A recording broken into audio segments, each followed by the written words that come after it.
Good evening. I'll call to order this April 25th, 2023 Fairfield Town Plan and Zoning Commission meeting. Well, first, quick welcome to our new alternate member, Peter Collins. Thank you for taking the appointment. Wow. Don't get used to that. Yeah. Well, thank you, Peter, for joining us and deciding to take the appointment. So we'll move on to our first item, meeting minutes, April 11th, 2023. May I have a motion on the item? Move to approve. Move to approve from Commissioner Francis. Second. Second, Commissioner Brayman. Commissioner Francis. No comment. Perfect. Thank you. Commissioner Francis, Commissioner Brayman. No, thank you. There was a note that I got to Josephine this afternoon by email, just typographical issue. Small typo. Yep. Other than that, it's fine. Okay. I'll abstain as I wasn't here, even though I've seen the tape. Okay. So then, Commissioner Pukowski, I guess, is, oh, no, you're She was abstaining. not here last time either. You're abstaining. You're not recusing. I'm sorry. So never mind. So can we put this to a vote? All those in favor, please say aye. Raise your hand. See 6 hands. 1 abstention. Passes 6-0-1. Old business. We'll start with, although I've been calling them together during the public hearing, I'm going to call them separately here. Just make sure my order is correct. Yeah. Zoning regulation amendment, application of Spot On LLC to amend section 12.4.12 of the zoning regulation. Commissioner Harrison, do you have a motion? I'd like to make a motion. I'd like to make a motion to deny the application. Okay. To Is there, section, oh, sorry, go ahead. Should I to read it all? No, just motion to deny is fine. Motion to deny. Sorry. Is there a second? Commissioner Francis seconds. Commissioner Harrison, floor is Yeah, yours. thank you. And I did make some remarks. It's been a long process, as we all know. Oh, wait a minute. I'm sorry. Mr. Wendt, Oh. I jumped the gun. I apologize. All good. I think it would be better if we heard, That's fine. reports on this. Don't know what Okay, I'm jumping. Mr. Chairman, this property at 2269 Post Road, is an 80,036 square foot, in size parcel located in the design commercial district and residence B zones. And while the building is exclusively in the commercial zone, parking in the rear residential zone portion of the site was previously approved by a variance. The existing building, on site contains just under 17,000 square feet. Wow, that seems odd.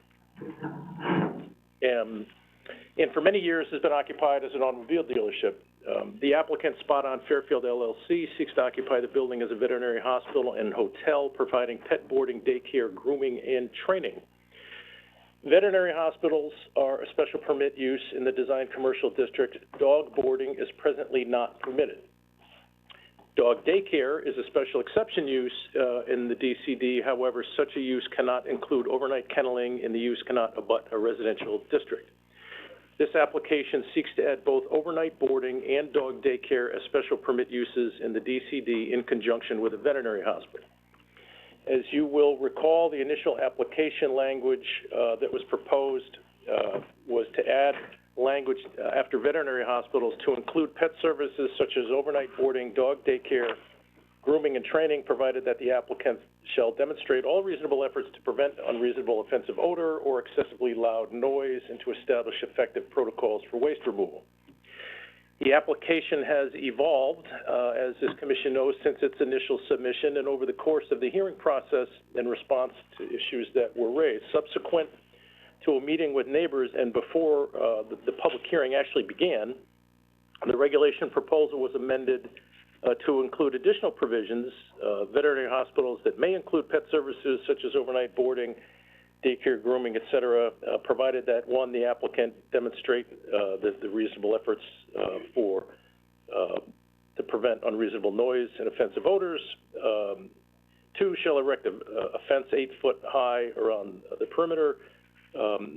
No outdoor play area within 50 feet of a residential property, and other restricting provisions.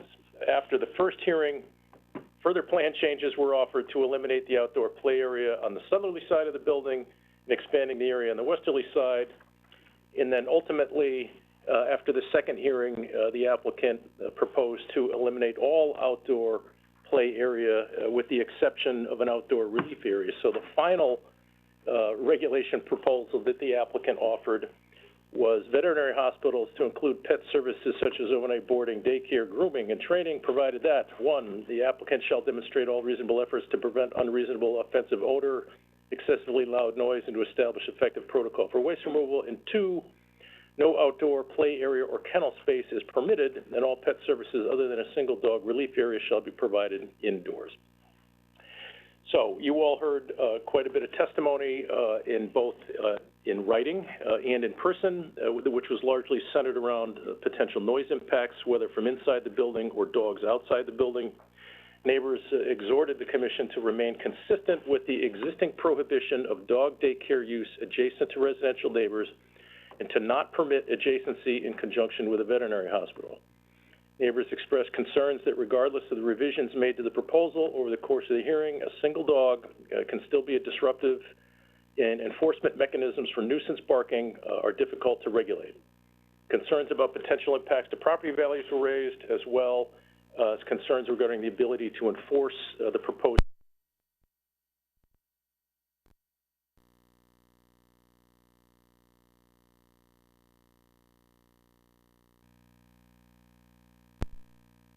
that was submitted in writing, and you've had, you all have that. I just want to, some housekeeping. There was an issue raised regarding the protest petition that was submitted in whether a 2/3 majority is triggered. Section 8-3B of the Connecticut General Statutes provides that a 2/3 vote is triggered by a petition signed by owners of 20% of the area of the lots included in such proposed change, or within 500 feet in all directions of the property included in the proposed change. The critical fact here, though, is that the proposed regulation amendment is applicable to all design commercial district property, not just this subject site. So therefore, for a supermajority to be required, the petition must either include 20% of all of the properties in the DCD zone, or 20% of all of the properties within 500 feet of all of the design commercial district properties. So this petition, while certainly indicating the opinion of a large number of signees, does not trigger a 2/3 vote requirement. The standard conditions for consideration of a regulation amendment include: is this proposal consistent with the plan of conservation and development? 2, does time, experience, and responsible planning for contemporary or future conditions reasonably indicate the need for the proposed amendment? 3, has it been demonstrated that the proposal is warranted and would serve the general health, welfare, and safety of the town? 4, does the proposed amendment promote a level of development that would serve to protect property values and enhance the community? And 5, would the proposed amendment permit a level of development that would increase undue traffic congestion? That is all I have at this point, Mr. Chairman. Thank you. I apologize for jumping the gun. We have a motion on the table. Commissioner Harrison, you're up. Yeah, I do want to thank Dr. Potter. I'm not sure if he's here because, you know, I think he did work hard to try to make this business work here. And I want to express his, I do want to express my appreciation for, I thought, his graciousness and his willingness to work to improve the application. He's clearly worked hard to try to make this work. But for the text amendment, I think this would just have far-reaching impact with inadvertent consequences to our town. We're all proponents of expanding commercial and retail activity within our town. This is a very difficult decision to make. We know that this building has been empty, and at some point, obviously, it will be, and it should be developed at some point. But I just don't think it's appropriate to have this type of business there. Development, as we know, is uniquely tied to location, and it must be recognized that not every development or business can be appropriately located on any parcel. I'm sorry that this parcel was selected, and I hope that he'll consider other locations in town, because it does sound like his business is a good one, and it is needed, but I just think this location is inappropriate. Thank you, Commissioner Harrison. Commissioner Francis? As planning and zoning officers, we are elected to manage growth in town responsibly, as well as to maintain the quality of life, character, and charm that Fairfield residents expect. I truly appreciate the thoughts that people living near this proposed facility have shared with us, as well as statements from people living in other sections of Fairfield who offered their ideas on the townwide ramifications to the many other areas that would be affected by passage of this text amendment. In some cases, people shared their deepest health concerns. We heard expert testimony about sound wave travel and sound dispersion, the results of studies on dog barking, and even had a lecture on the behavior of flies. Each neighbor, though, has reminded us of the right to peace and tranquility that we expect to have on our private property. The testimony was heartfelt and revelatory, and I respect it. There has been almost nothing, however, in all the testimony that convinces me that permitting a dog kennel to abut a residential area is good for anyone, including the dogs. It seems that this zoning amendment request is solely to benefit a business owner in a zone where such a business isn't allowed. I do not plan to support this text amendment. Thank you, Commissioner Francis. I'll go down the line with, Commissioner Braun, down the line. Are we talking about the text amendment? Just the text amendment.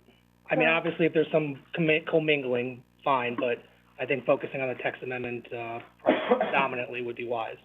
So looking at the zoning map, I do agree with, Commissioner Harrison that it would have far-reaching impact, and we really cannot know the unintended consequences. I'm looking at the DCD, it goes up and down the post road of Black Rock Turnpike, and there are many residential areas that are abutting it, like, for instance, Barry Scott Drive, Ferris Drive, Stilton Road, Steiner Street, J Circle, Green Knolls Lane. There's lots of residential areas. They would all be impacted in the future if we were to approve this. So that's one issue with not approving the zoning regulations. I'm just going to go through the sort of list of criteria we tend to look at. Is it consistent with the plan of conservation and development? Well, the plan of conservation and development is silent on dog kennels, but it's not silent on having zones that make sense. And I think we have, as Commissioner Harrison pointed out, a reason why we don't have overnight boarding in abutting the residential area. And we heard from all the sound experts that dog barking is uniquely disturbing, more so than ambient background noise. So I would say it's not consistent with the POCD for that reason, even though there's nothing specific. Does time, experience, and responsible planning for contemporary or future conditions reasonably indicate the need for this amendment? I would say no, it does not. There are other areas in town which could accommodate that, and we have actually allowed overnight boarding in other areas of town where it would not be abutting a residential zone. 3, has it been demonstrated that the proposal is warranted and would serve the general health, welfare, and safety of the town? We did get a letter from our health director, Stan Cleary, who was very concerned, stating that he believes this could, assuming you agree with the expert, the expert that said it would rise to an unacceptable noise level, that it would violate state noise ordinances, and that itself is considered a nuisance, the noise. 5, does it promote a level of development that would serve to protect property values and enhance the community and accomplish a transition in character between areas of unlike character? I don't think this commercial area is a transition area to begin with, but I do not think it protects property values. We heard certainly from many people in the audience that they would possibly even have to move because of the nuisance value of the dog barking. And would it permit a level of development that would increase undue traffic congestion? I don't think that's relevant in this matter. But based on all of those items, as well as the DCD reach throughout town, I think that I would agree that we cannot and should not approve this text amendment. And again, I also agree that I hope that this applicant can apply somewhere else in town where it's more appropriate. It sounds like he has a great business, so thank you. Commissioner Brayman. Thank you. So in this application, the applicant asks us to change our zoning regulations to bring what is apparently a successful and an honorable business model in Stamford into a particular location in Fairfield where the zoning regulations do not allow that business model. And the neighbors understandably object to the text amendment on the grounds that it would negatively impact their homes and their quality of life. The testimony that we heard was substantial from the applicant and also from the public. And our discretion, in deciding whether or not to amend our zoning regulations is particularly broad. And the applicant, as we've heard, has to demonstrate first that the change in the zoning regulations is consistent with the plan of conservation and development. And it's essentially good for the town from a planning and zoning perspective.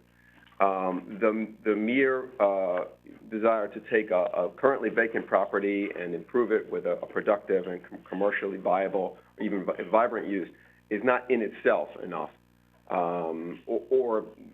we would change our zoning regulations at a whim. And in the past, and we have, and in the future we will, change our zoning regulations to adapt to particular uses that are desirable from a planning and zoning perspective, are consistent with our zoning regulations and our plan for our town. The applicant here did not convince me that there is a need to do that in this case. And we heard extensive testimony from the neighborhood, which would be most directly affected by this use, that this change would not only be not desirable, but would in fact be disadvantageous or prejudicial to them. And I give that great weight.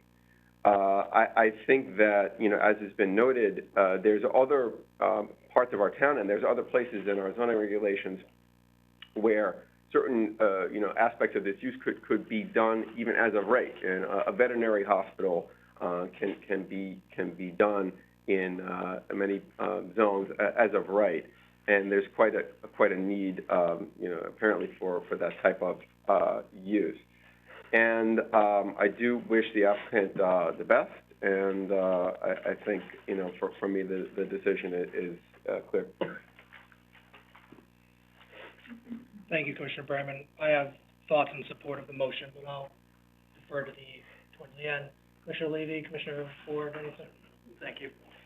Yeah, I was particularly impressed with Dr. Putter's, commitment to his plan and his obvious, emotional involvement both with the town and his concern for his animals and his profession.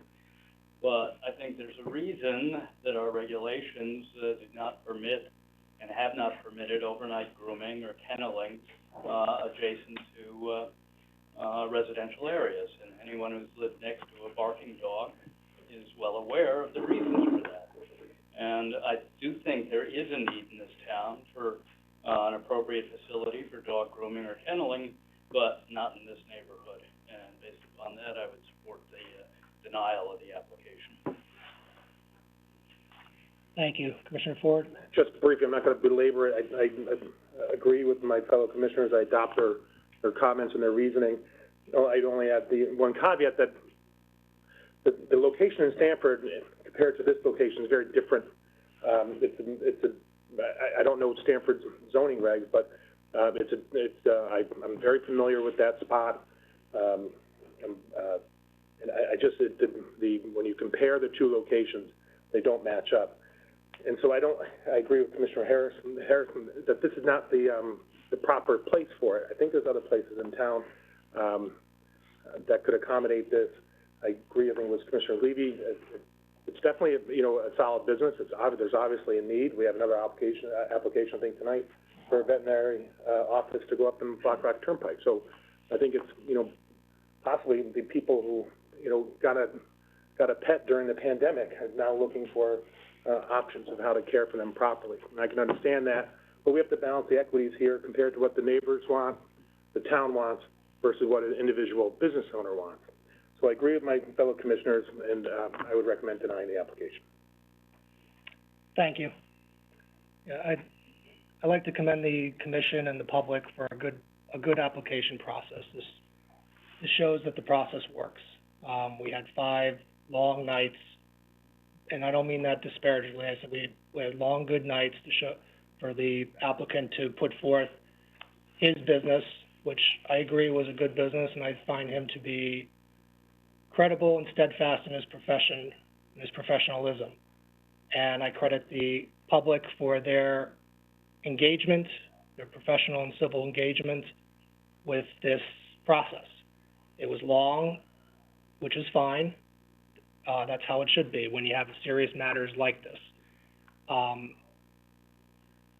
So I commend this process, I commend our staff, I commend this commission, I commend the public and the applicant for showing how the process should go forward, and how it should go.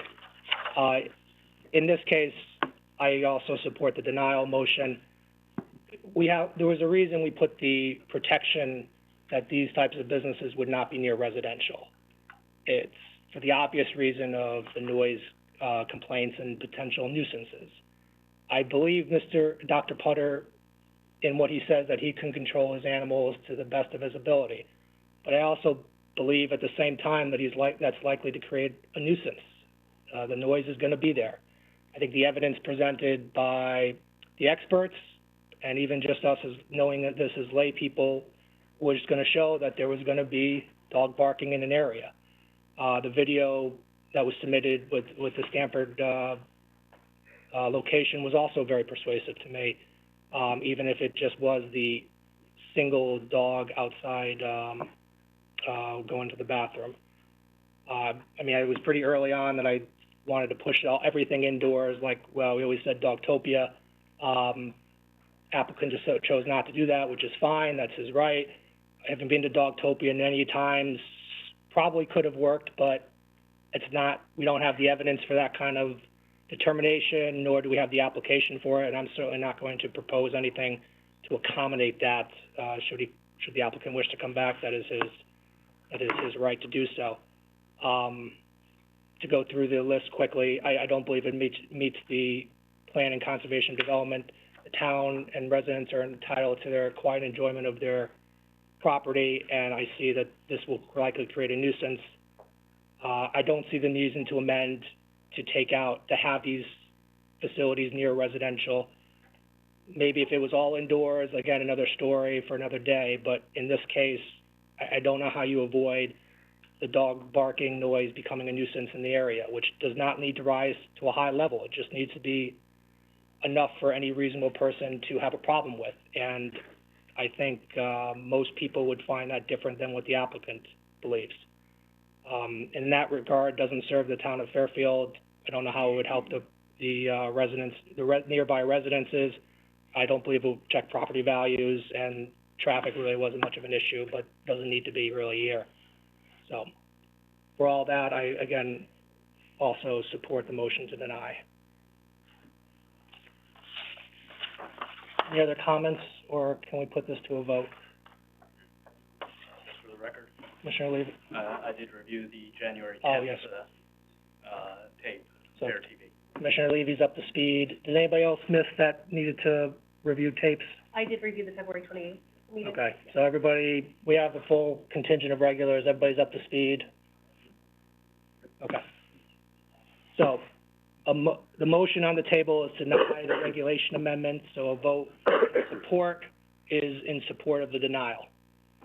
All those in favor, please say aye or raise your hand. Aye. See 7 hands, passes unanimously. So I will call the next item, just quickly, 2269 Post Road, special permit application of Spot On LLC to establish a veterinary hospital, including a dog boarding and daycare. I don't think we need to go through staff comments. Yeah, this one's a bit easier, Mr. Chairman, since in the absence of the regulation amendment that has just been denied, the proposed use is not permitted. So, for that simple reason, I'll look for a motion to deny. So moved. Second, so moved. Commissioner Brayman, and then Commissioner Ford seconds. I don't think we need any discussions, but I will open it up to discussion. Yeah, I don't think, I think we're constrained to deny the application. yeah, exactly. Academic. All those in favor, please say aye or raise your hand. Aye. Count 7 hands, so again, it passes unanimously. Moving on to our next item. Mr. Chair, Yes, do you want to allow people to leave really quickly? if anybody would, yes. Please feel free.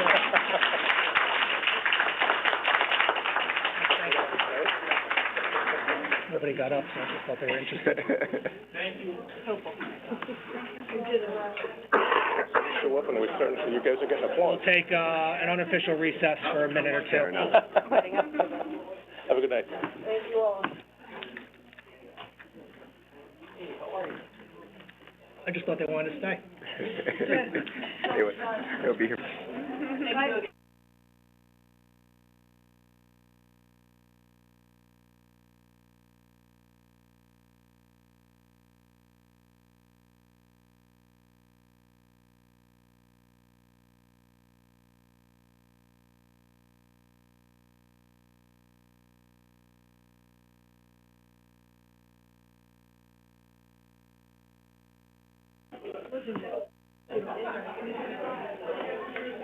My music, that's fine.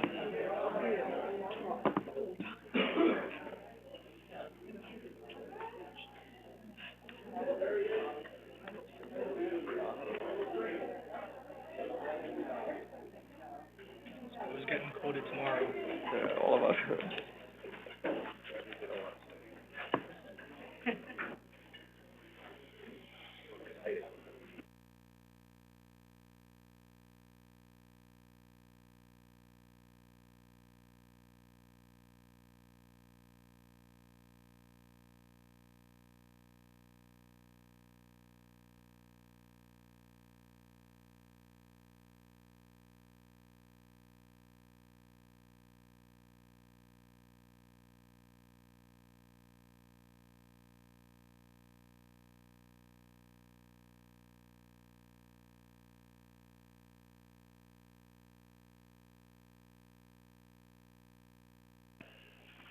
All right. All set? Thank you, Ms. Harrigan. So, next item is the zoning regulation amendment, application of Post Road Residential Inc. to amend section 13.14, the transit-oriented development park. Mr. Wentz. Okay, Mr. Chairman, hopefully you can, I'll move this, overcome the background noise. So Post Road Residential LLC has plans to redevelop the property at 81 Black Rock Turnpike. You hopefully recall a pre-application discussion for this site took place on November 15th of last year, and the preliminary plans indicate a proposal including 237 dwelling units comprised of 353 bedrooms, with 20 studios, 113 one-bedroom units, 92 two-bedroom units, and 12 three-bedroom units, along with some additional commercial and ancillary uses. Prior to submitting a fully engineered plan for that special permit application, Post Road Residential is making this application to amend section 13.14 of our regulations to implement recommendations from our August 2019 transit-oriented development study. And as a reminder, that was a jointly adopted plan or study adopted by the Economic Development Commission and this commission after about an 18-month planning process that included some robust public engagement in planning work. As a reminder, the TOD study goal, one of the key goals was to establish an updated vision for transit-oriented development around the Fairfield Metro Station to help create a thriving grand list generating area. And specifically, one of the findings on page 7 of the plan includes, quote, the retail market study found that significant multifamily residential development is needed in order to generate additional demand for eat, drink, and retail development. Without increased residential development in the Metro Station area that increases the customer base, further retail dining demand will be limited and the amenity base will be more stagnant. There are other similar statements in that plan, and there were a series of recommendations that were put forth in that plan, and the applicant is trying to implement several of those. Firstly, the applicant seeks to add co-working space under the existing permitted use category of business and professional offices to clarify that such an occupancy would be permitted in that category of use as part of the commercial, required commercial occupancy as a part of a mixed-use development. The next several revisions proposed in 13.14.4 are proposed under density and lot area. The first is directly from the TOD study, which recommends increasing the residential density from the current 50 bedrooms per acre to 75 bedrooms per acre. in this recommendation, is designed to foster unit types that are smaller and have fewer bedrooms, as our consultant team recommended that, the 50-bedroom acre limit with the size building that we permit would foster a larger unit versus a more variety of types. The term lot area is proposed to be modified to permit the inclusion of easements for vehicles and above-ground utilities to be calculated in the lot area for the purposes of this section only. And the reason for that is to not penalize a property for fostering access between adjacent properties. And in this particular case, there's some unique provisions because of the historic ownership of this in adjacent parcels by the Bullard Machine Tool Company. When that was broken up into component ownership pieces later on, there were some surviving utility and access easements that survived that ownership. It should be noted there was some discussion during the hearing as to whether the term street or highway should be included in that exemption, and after further reviewing that, I don't think the intention is to provide any street or highway easement within this development that would need to be excluded. So we would recommend dropping that those several words out of the mix so that the resulting language would read, for the purposes of this section only, lot area and shape includes easements for vehicles or easements for above-ground utilities, where in other districts those types of encumbrances are excluded. So the next proposed amendment is to increase the maximum percentage of residential use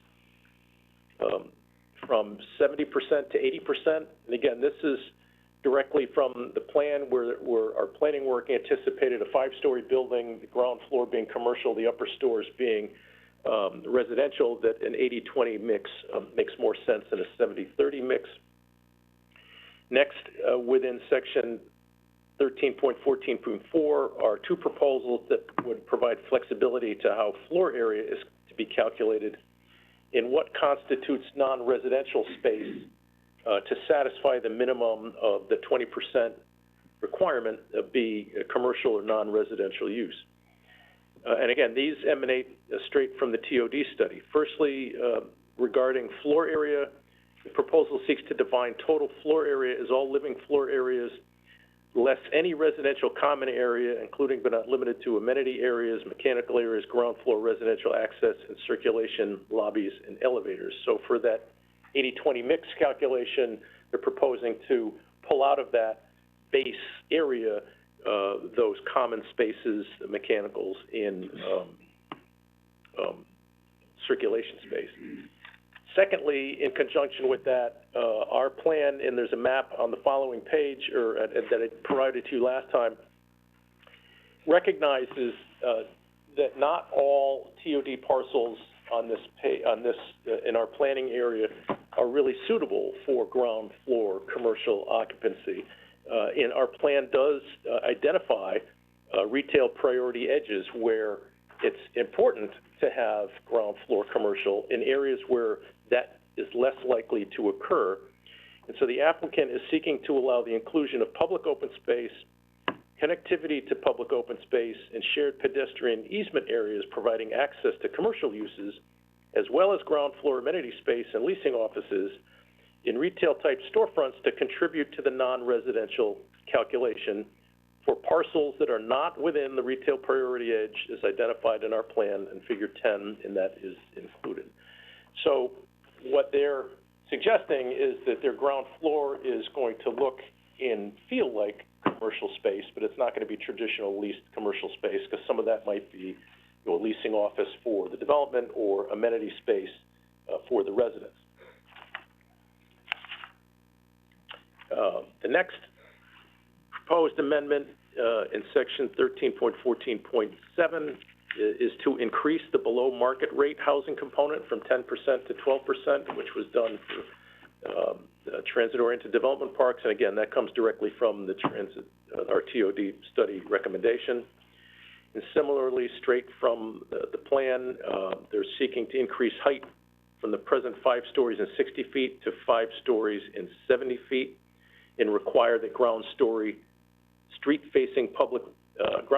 floor facing a public right-of-way have a minimum height of 15 feet. So with a mandated 15-foot story height to allow for flexibility for the types of uses of commercial occupancies that might come and go, that drives a bit of a taller building, but maintaining a 5-story maximum. And with regard to setbacks, because there is a maximum setback requirement of 18 feet from the street, but in this case, because there are existing utility easements from the prior historic industrial occupancy here that prevents this applicant from occupying or pushing a building closer to the street than what our maximum setback would be required. So they're requesting that if the front setback area is occupied by public open space or an existing easement, the setback requirement shall rather from the edge of the public right-of-way where setback is typically measured. They're suggesting that that should be measured from the edge of that easement.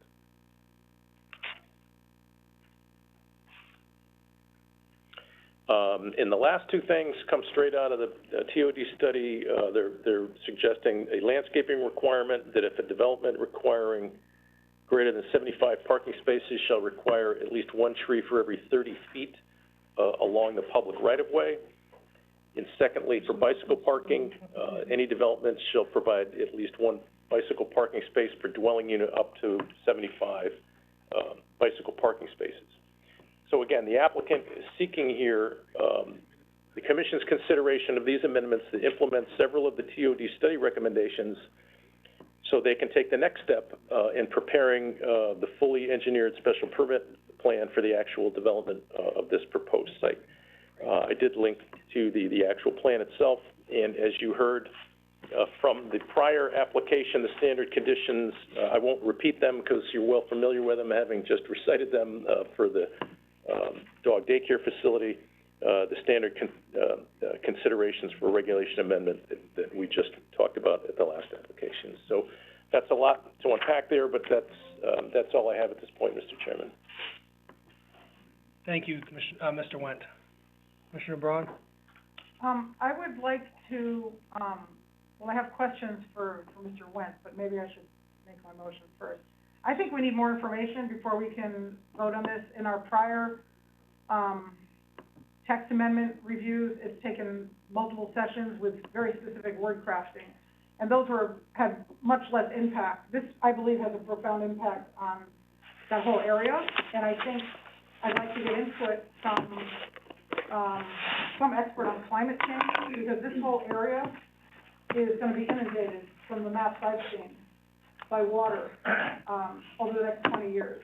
That's one issue. The other is I'd like to have Mark Barnhart or someone tell us what the impact will be of all these cumulative changes, which to me all help this application, which sounds like a good application, but it's basically spot zoning. And, you know, that red area that shows the retail area, that's not very big if you look at the whole area that this would affect. And I'm concerned that the economic impact of this could be we end up with all residential, and whatever businesses are there could end up being just high-rise apartment buildings. So I'd like to know what the economic impact of that would be if this is fully built out as it would be allowed if this regulation were to pass in the entire area that's outlined by the dotted white line. I highlighted it in black so I could see it better. It seems to cover a pretty zigzaggy but pretty big area, and there are a lot of commercial establishments there. And I would like to know how this could affect us if we, first of all, reduce the commercial from 30 to 20. I know that's in the TOD plan, which, by the way, is probably outdated by now. But also, they're carving out from your calculation anything that's used, like lobbies and elevators, things that are used to support the residential. You could potentially end up with nothing commercial at all if you have enough of that space. So it seems like a lot of these changes serve to reduce the commercial, and that's, to me, a critical component of TOD.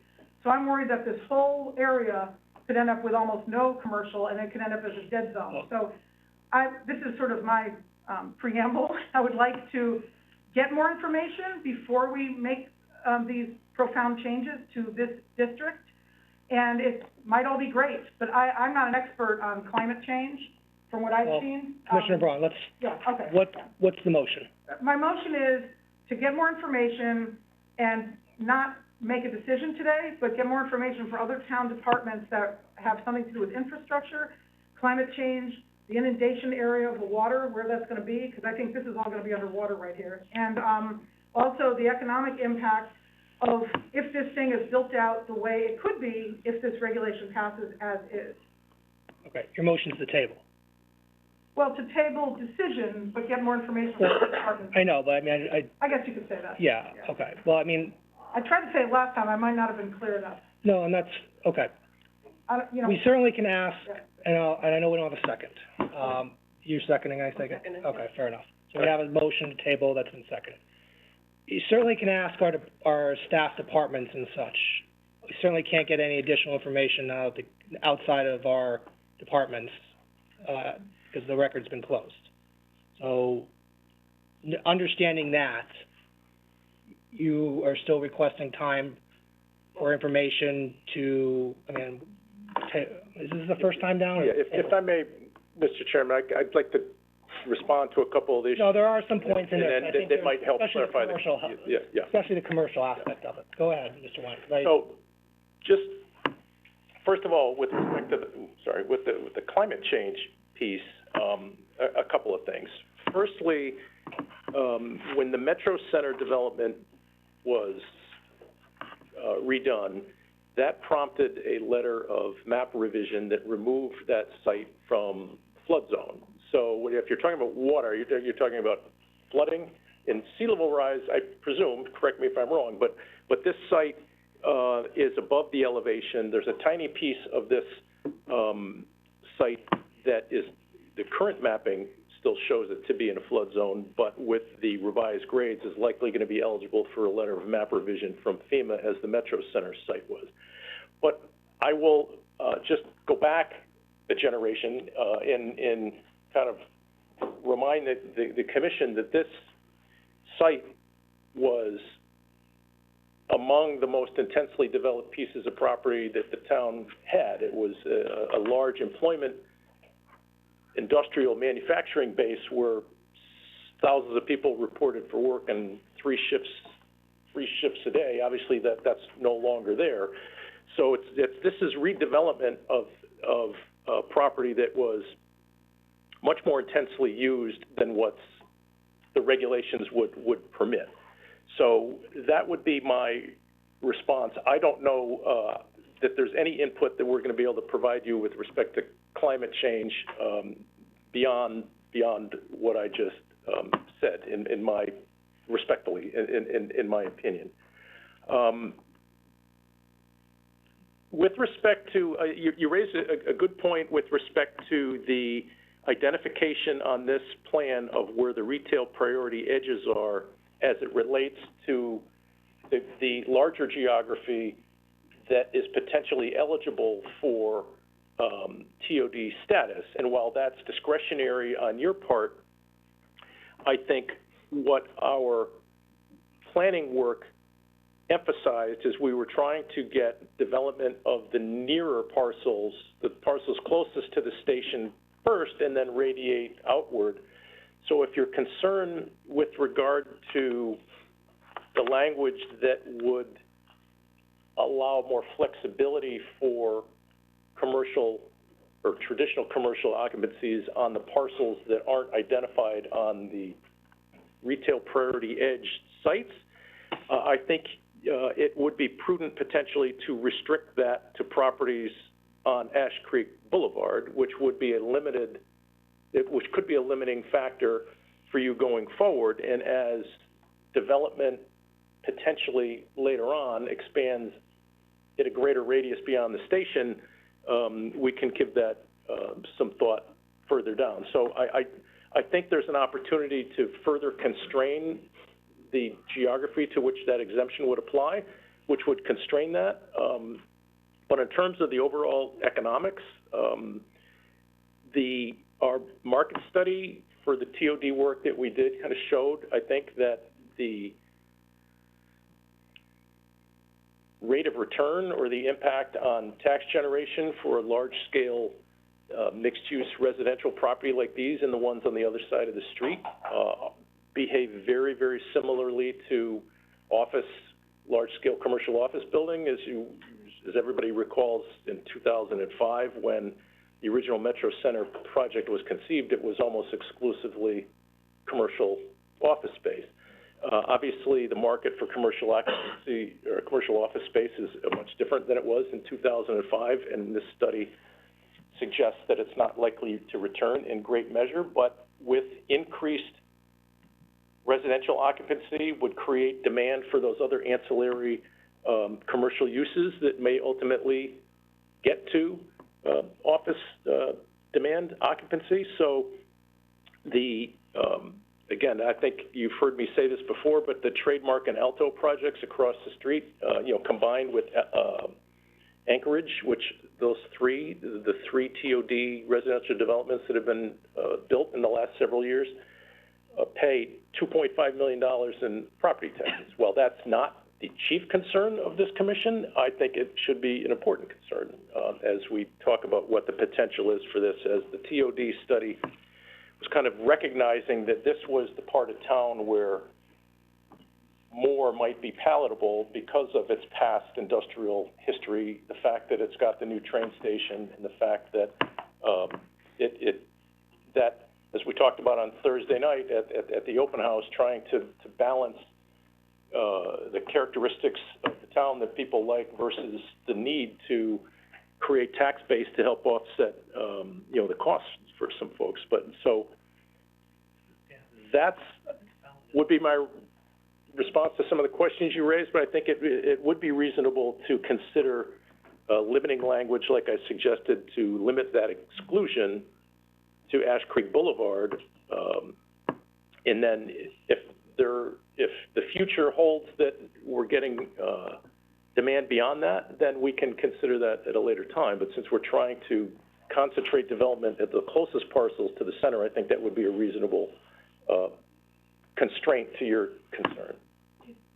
Question is, Ash Creek Boulevard, that pretty much circumnavigates the Metro Center site, right? It starts at the corner of where Buller's used to be, the corner of, Canfield Avenue and Ash Creek and Black Rock Turnpike, and then it goes through the Metro Center site and ends up on Kings Highway.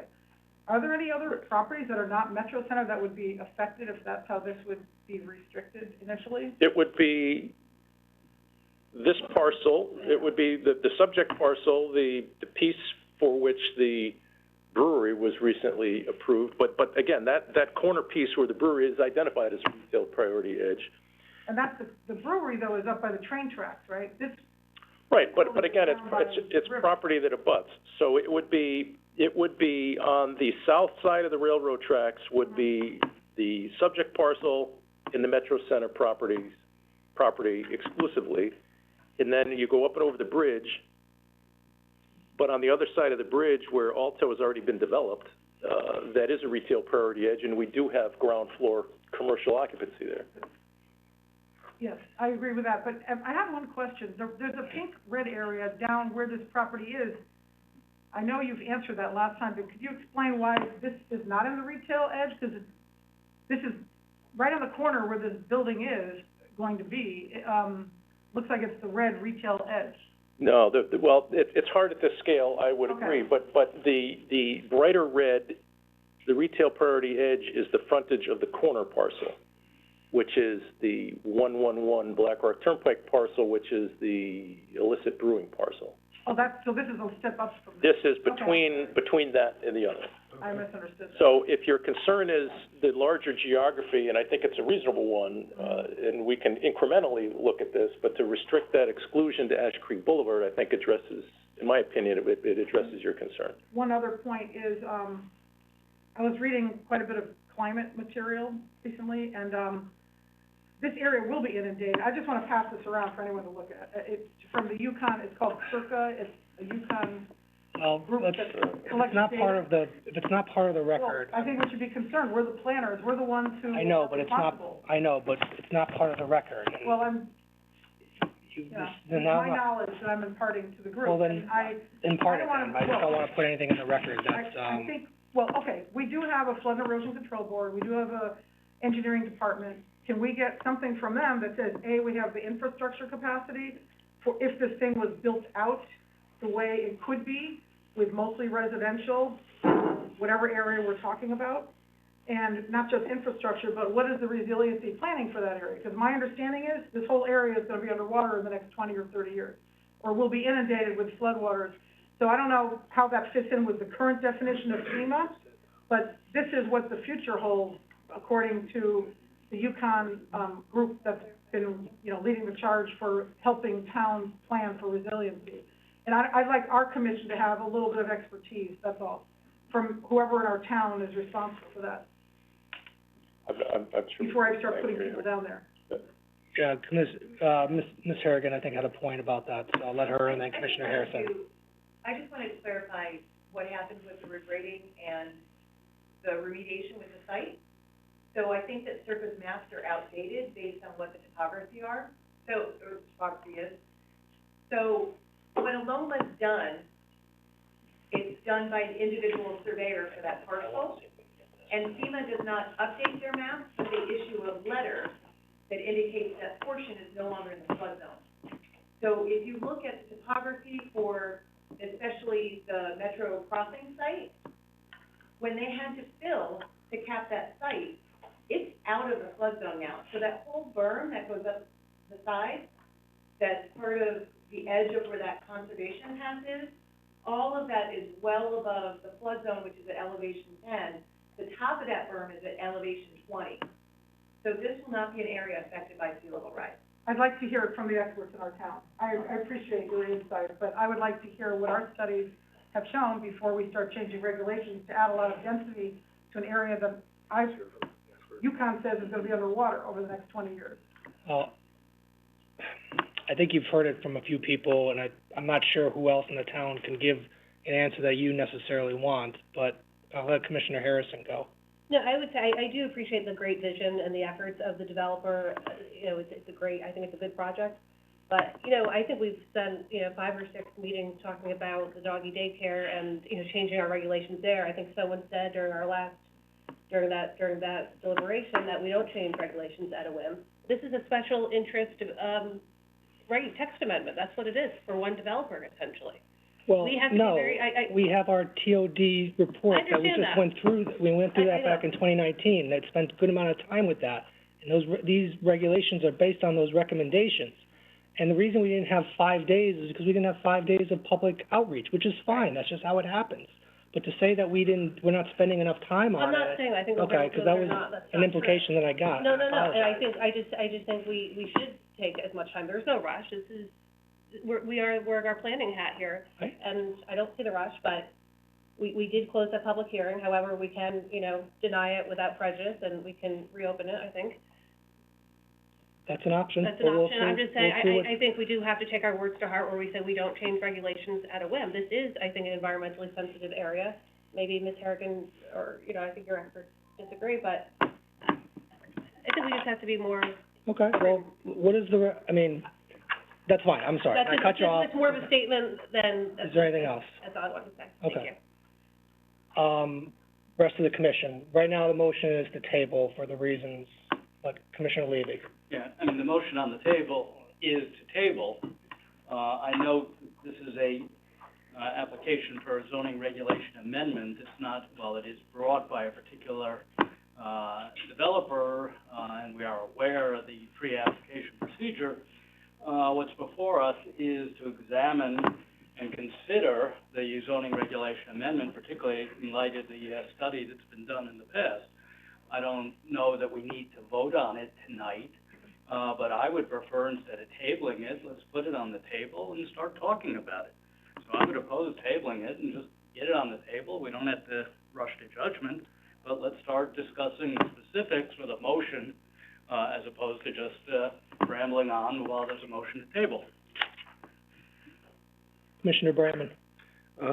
I agree, certainly we can, start the process without committing ourselves to finishing the deliberation process, and I think, for my part, this is a perfect example of a regulation that is consistent with the Plan of Conservation and Development and our vision for what Metro Center and this district could become and should become. And I think that the applicant, I won't talk too much about the merits, but I do think the applicant demonstrated their entitlement to this text change and that it is good for Fairfield as opposed to simply just good for this applicant.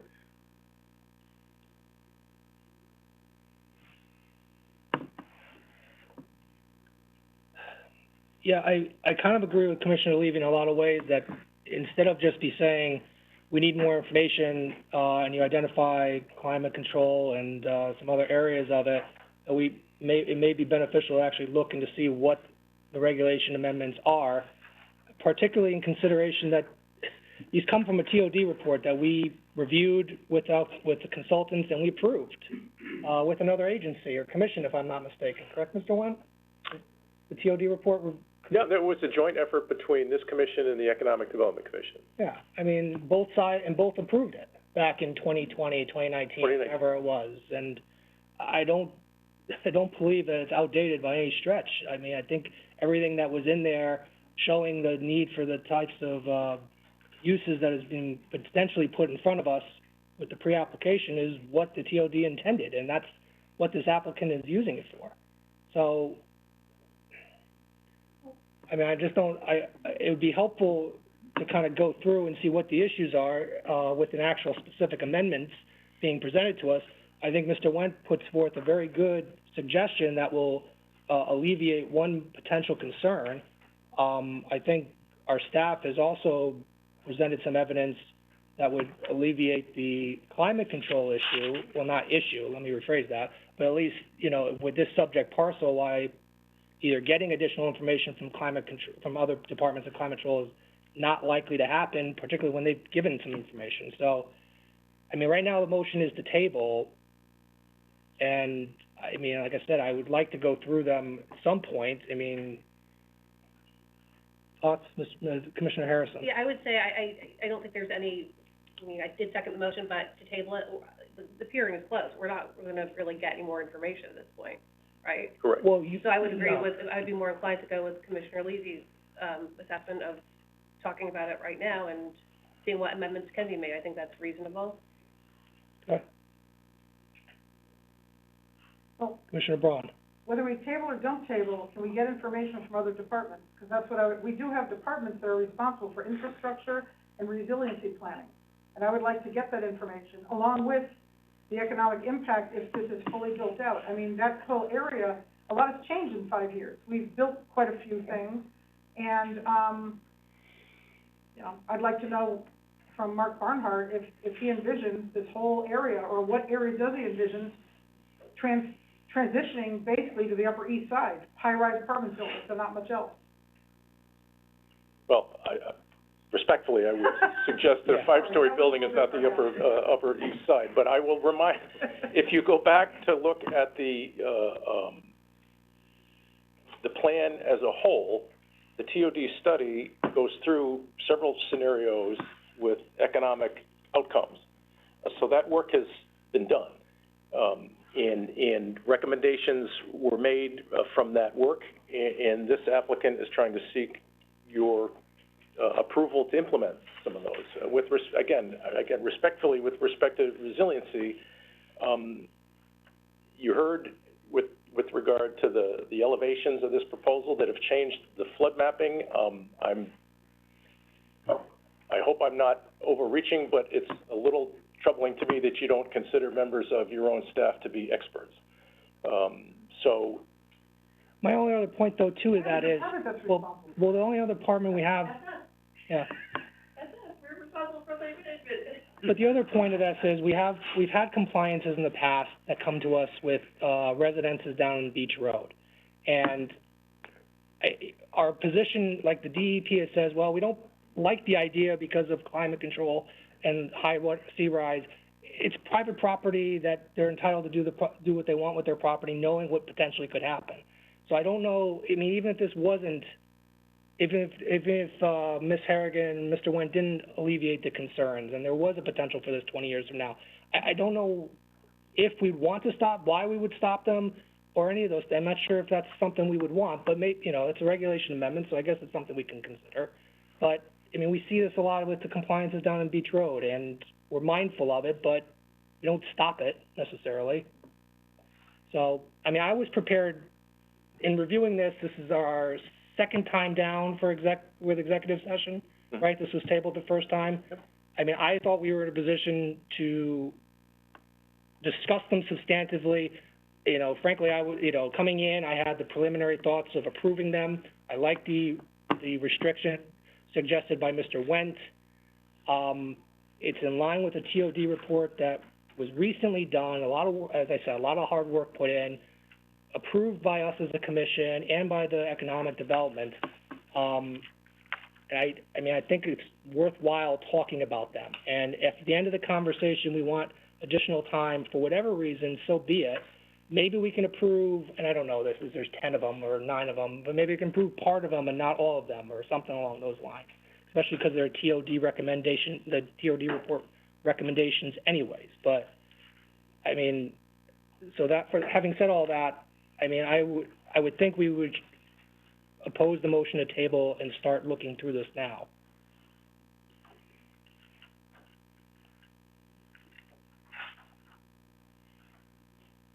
Any other comments, or should we put the motion to a vote?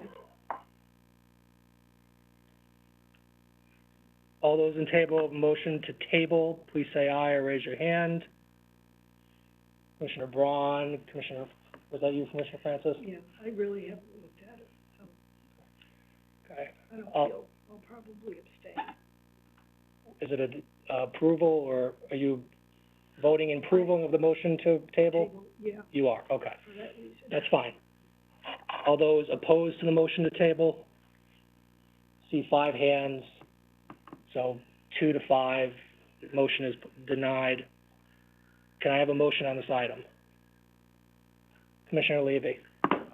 Get the ball rolling, I'd move to approve, and obviously open to any amendments or discussion as we go along. Well, I know that there were some recommendations from staff in the report, and then we have Mr. Wendt's Ash Creek suggestion as well. Right. Do you want to put those in there for now, or how do you want to handle that? I think, why don't we discuss it, and then we can, amend as we go along and get a sense of the commission. Okay.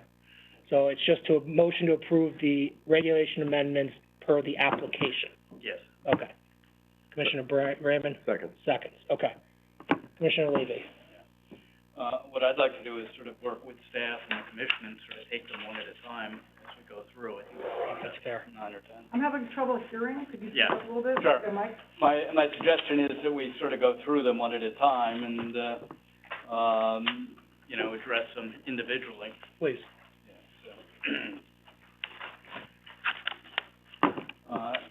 According to my notes, the first one is to add or define co-working office space as a permitted use.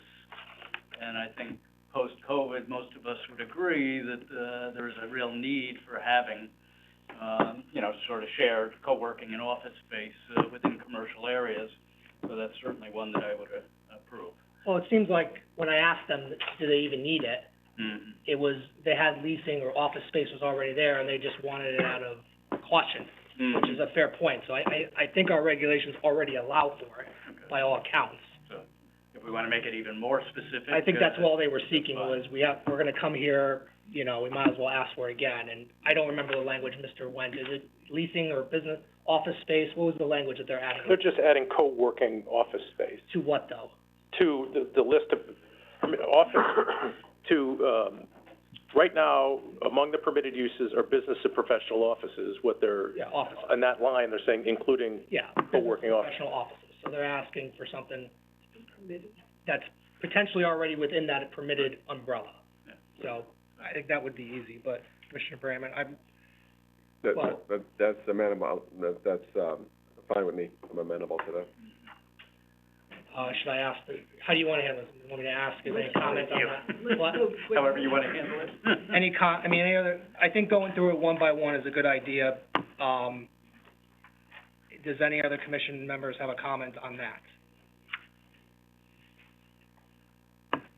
Seeing none, Commissioner Levy. Okay, so the next one is to increase the residential density from 50 bedrooms per acre to 75, and that's consistent with our study, so I would certainly support that.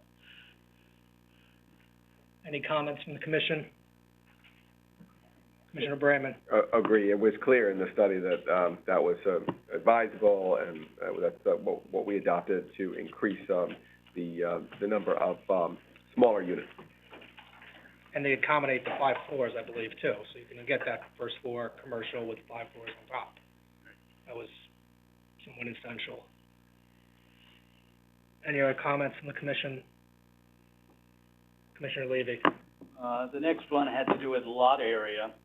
I think this one is somewhat specific, even though we don't have a specific, application for this site. Clearly, it's, you know, motivated by the, conditions of this Black Rock area, but basically to include the area that allows for easements and utilities in the calculation of lot area.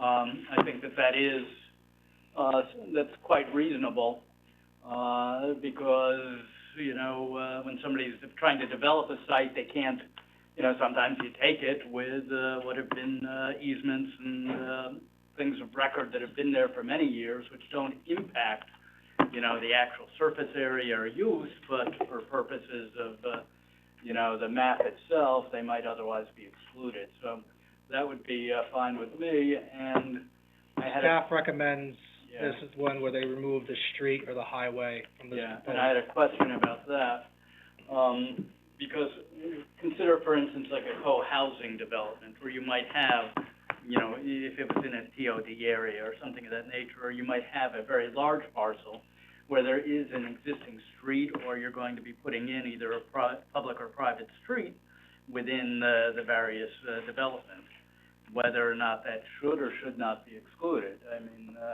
could be, I don't know that there are any streets in this one, but let's say you had a large development and you actually had a street in the midst of it, you know.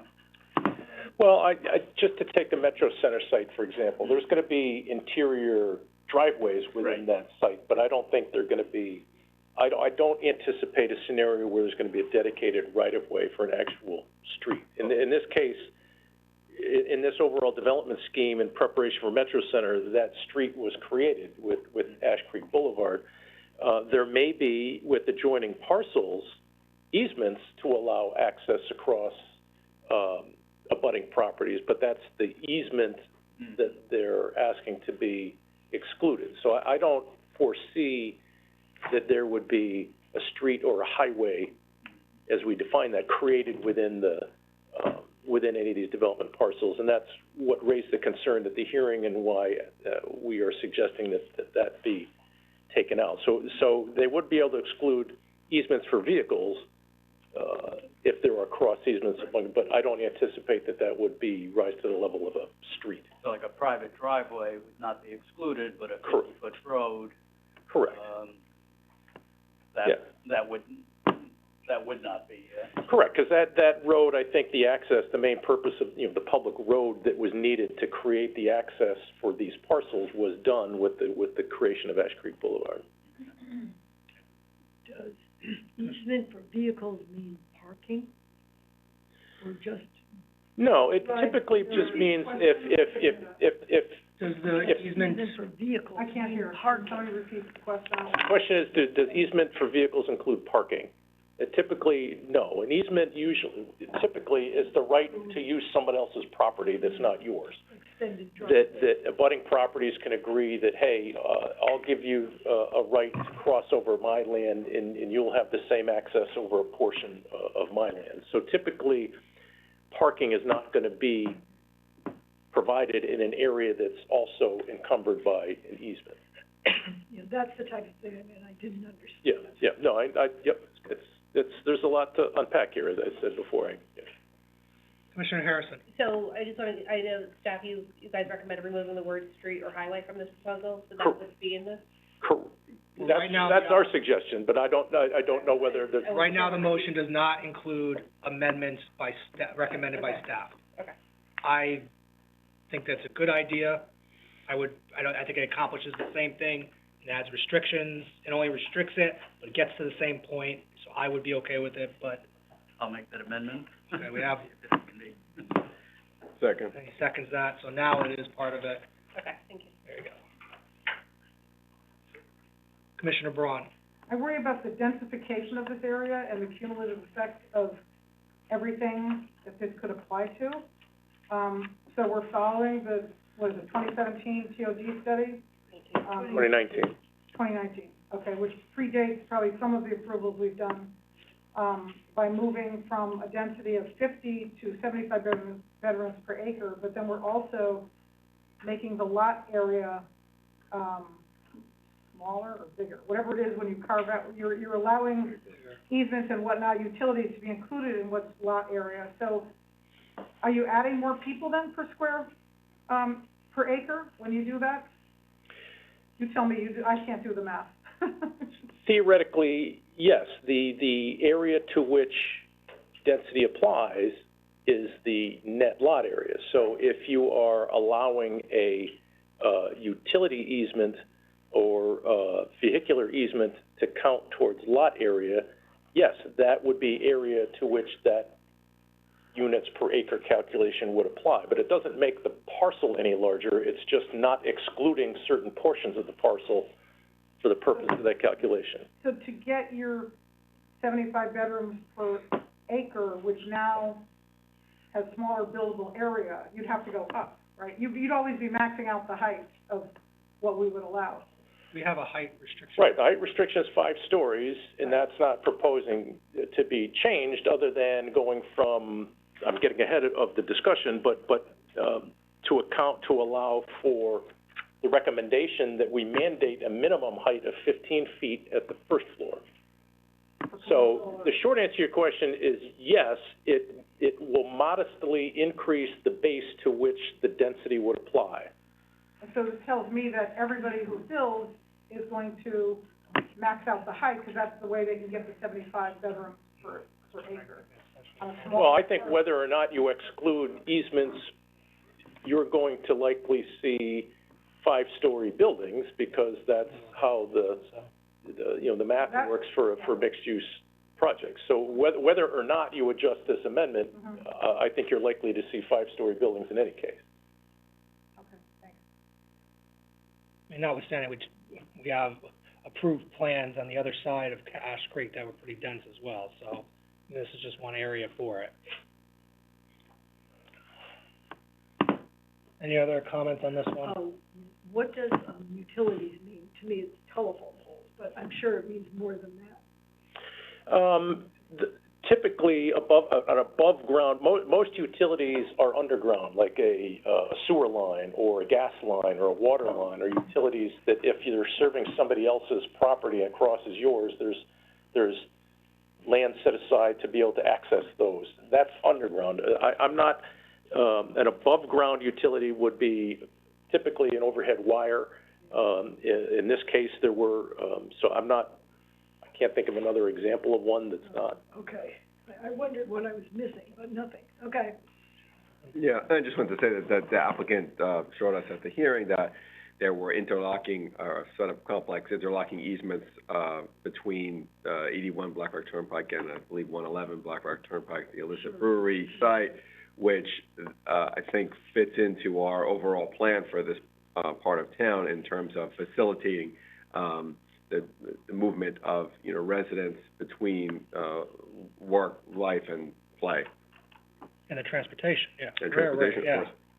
So, I mean, why, and their point is well taken, why should that, prejudice us, help us out with, and I think that's a fair point, because with all these interlocking easements, that, even if it does allow for a potential modest density increase, it's not even a density increase, really. It'd be allowed there if they weren't there, and they're there because they're helping the area residents. Commissioner Braun. Is this the section that would also allow open space to be considered, or no? No, not yet. Different one, okay. Okay. Any other comments on this, Commissioner Levy? I'd just like to add, I don't think it'll really, physically, I don't think it'll make much difference. You could have two 1-acre sites, one of which has a 1/4-acre utility easement running underneath, which takes up 10% of the site. But in terms of the development, it's still a 1-acre site. And in each case, this would now allow them to have the 75 bedrooms per acre, whether there's an underground utility or not, so.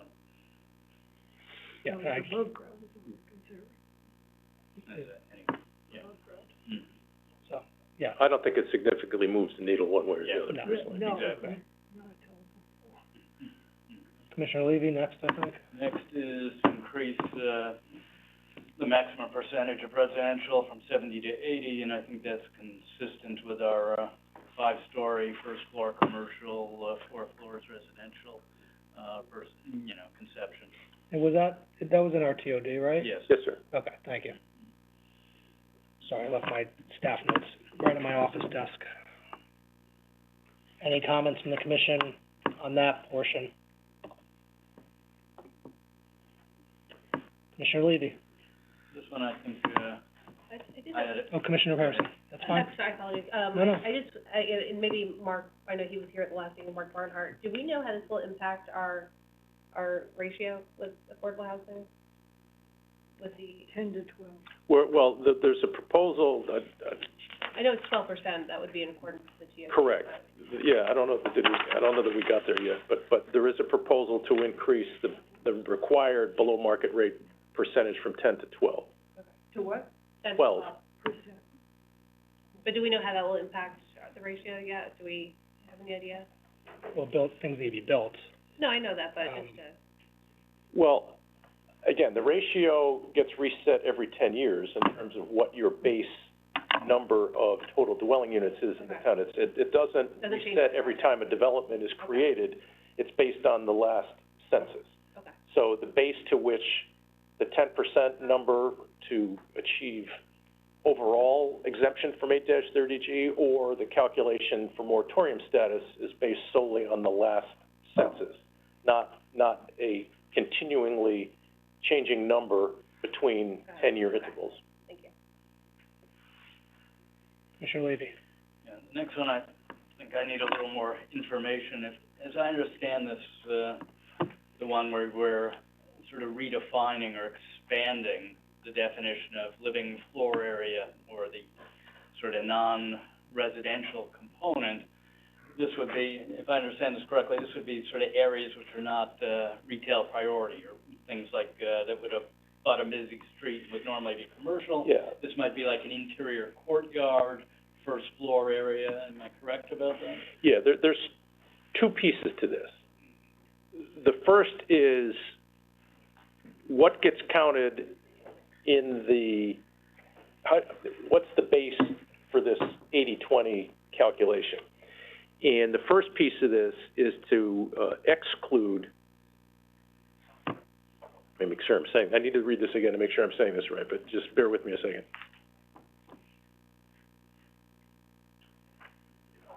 Yeah, so the base area to which that calculation would apply would be what they're suggesting is the total floor area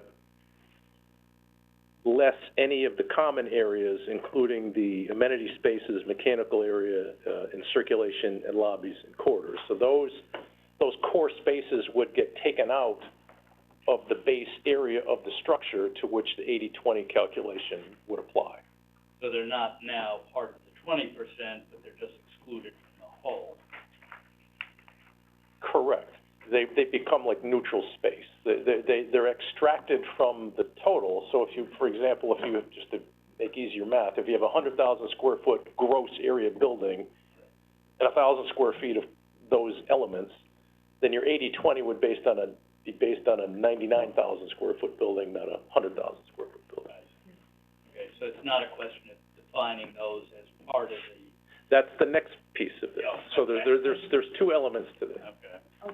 So you could conceivably have the whole ground floor be support and amenities for the residential upstairs. It could be a lobby, meeting room, hallways, elevators, utilities, and then you could end up having your 20% commercial be of 0 So you'd have zero commercial, isn't that conceivable with this?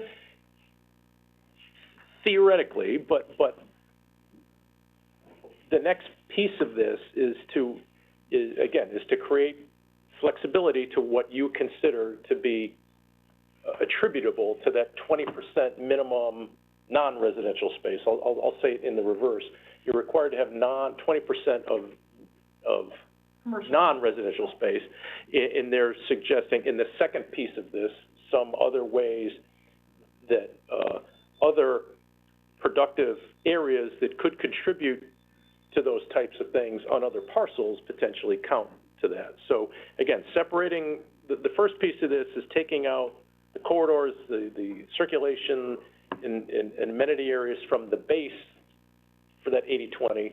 The second piece of it is to include public open space, connectivity to public open space, and shared pedestrian easement areas providing access to commercial areas, as well as ground floor amenity space and leasing areas, which will, on those parcels that aren't likely to attract real leasable commercial space, it will look and feel like commercial space. It just won't technically be separately leased space. It could be an exercise room for the tenants in the building. It could be a leasing office.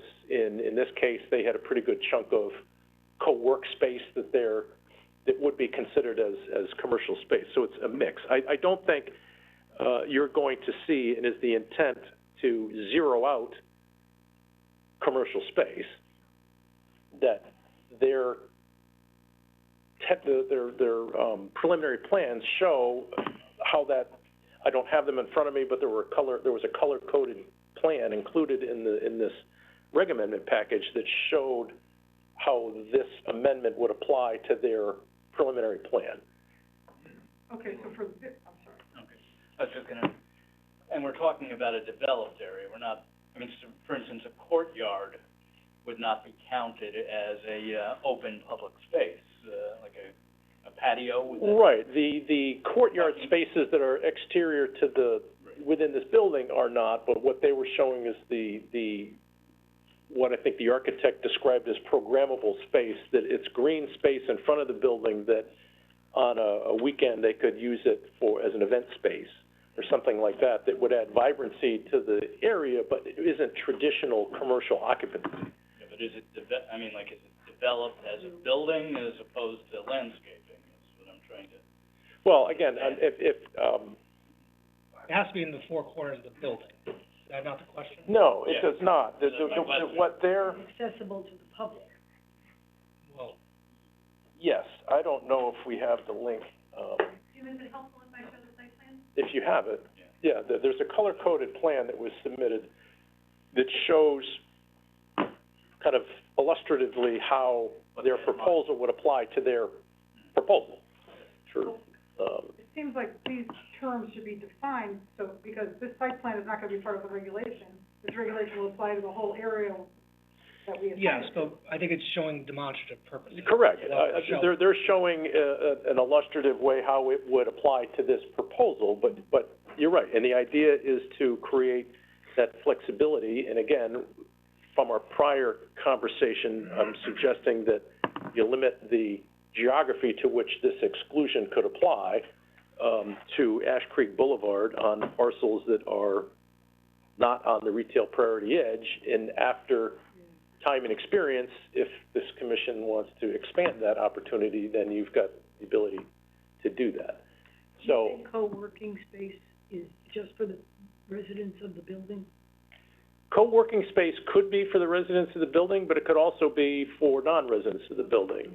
So it could swing both ways. Commercial. Commissioner Harrison? I think they did, I don't want to speak for the developer, but I thought he did say it would be open to the public. Yeah, I thought. I think so. Yes, it would be leasable and rentable for folks that don't live in the complex. But the likelihood is there might be tenants that might want to avail themselves of that as well. So the preliminary site plan on the screen there shows what they were defining as the open space, which is the green, that green square on the left-hand parking area, and then the area in front, which is their easement area that they want to create as amenity space. It will be publicly accessible. and potentially programmable for other activities other than traditional indoor commercial occupancy. That is their proposal. It's not the second floor courtyard within the building itself that's only available to the occupants of the building. It's the space out front. That's how they are envisioning that proposal. Commissioner Braun? Not to repeat myself, but when I'm looking at this retail edge area, it looks like it's right where that is, on the corner of Ash Creek Boulevard, which goes in from Black Rock Turnpike towards the Metro Center and Black Rock Turnpike. Like, that is the corner right there. So what this map has it all on both sides being a retail priority edge. But that is not the corner parcel. The corner parcel is to the right of that site plan, which is the adjacent parcel at 111 Black Rock Turnpike. They're showing it. But this property goes down where the green is, which is on the other side of Ash Creek Boulevard, right? The green open space area you're talking about, that's on the other side of Ash Creek Boulevard, down below towards Ash Creek. No. No. No? Ash Creek Boulevard is the curve that is the lower boundary Oh, of that's that not the river site there, plan. that's, No. okay, I'm That's the sorry, street. misunderstood. So, yeah, so Ash Creek Boulevard is the lower curve, Okay, and the parcel, they're showing the adjacent parcel, but that's not theirs. They're showing it to see how it fits in with that adjacent piece that's the corner of Black Rock Turnpike, but they're showing that as green space, but that is not their parcel. where's the building going on this plan right here? Not in the green area, right north of the green area? Correct. The building is the L-shaped polygon. Okay. Yeah, keep going, we'll get to the color-coded stuff, but yeah, there you go. Nope, that's, there. So this shows both parcels. The white parcel to the right is the corner parcel for illicit brewery that is not the subject of this application. That is the parcel that's shown as the retail priority edge. 81 Black Rock Turnpike is the next piece in, which is the gray, everything's kind of gray, but the gray polygon, kind of the L shape, is the footprint of the building. Do we know what the brewery that we approved, is that part of the white parcel? Or Yes. is that, Yes. but not all the way down to? No. No, the building is shown there on that plan. And Do we know what's gonna be down below that? Like, Parking. Parking lot. It's an existing parking lot. Okay. And I think that's what brings us back to Mr. Wentz' earlier suggestion of limiting this to Ash Creek. Is this the one with Ash, right?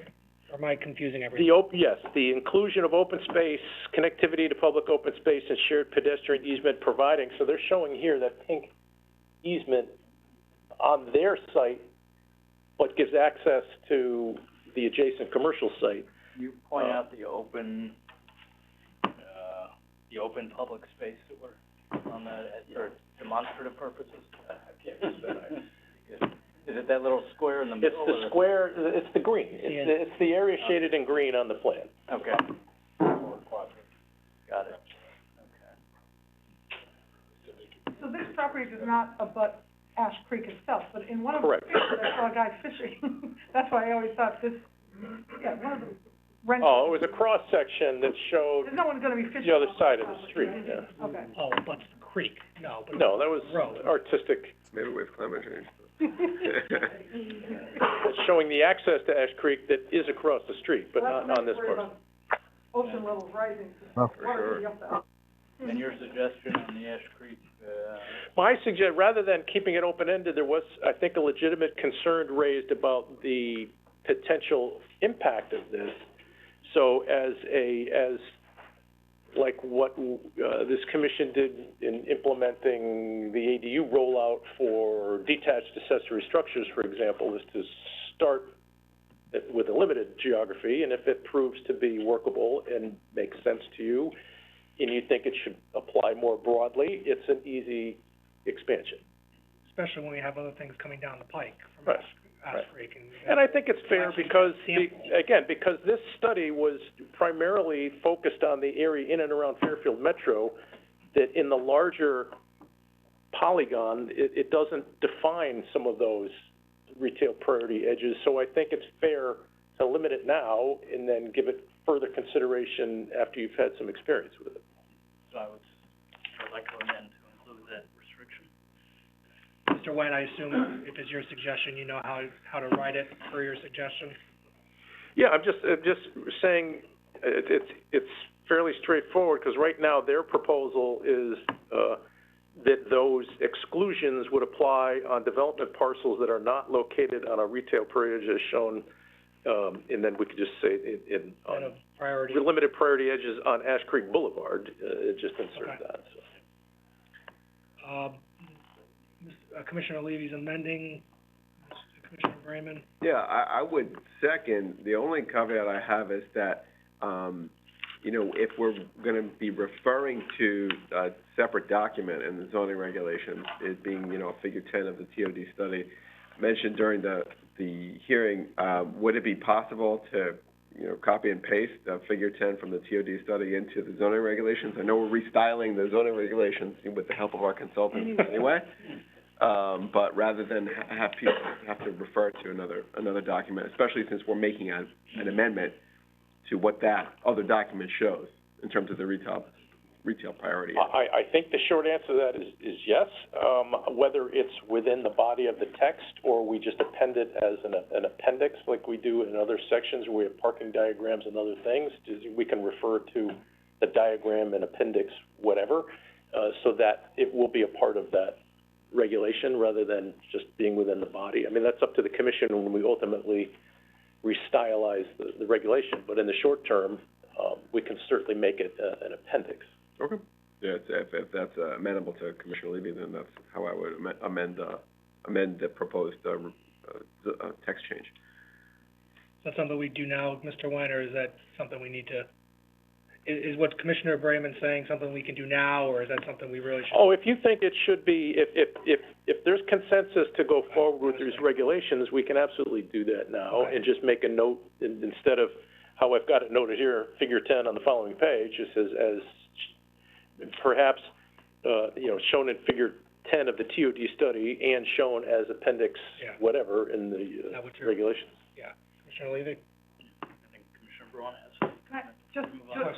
No, I was just, based on what Oh, yeah. Commissioner Brayman said, That's Mr. Wine fine. said, yeah, okay. Now to having said all that, Commissioner Braun. So just to clarify this whole section, so we would be reducing the non-residential, meaning commercial or retail, capacity from 30% to 20%, which is in the TOD study.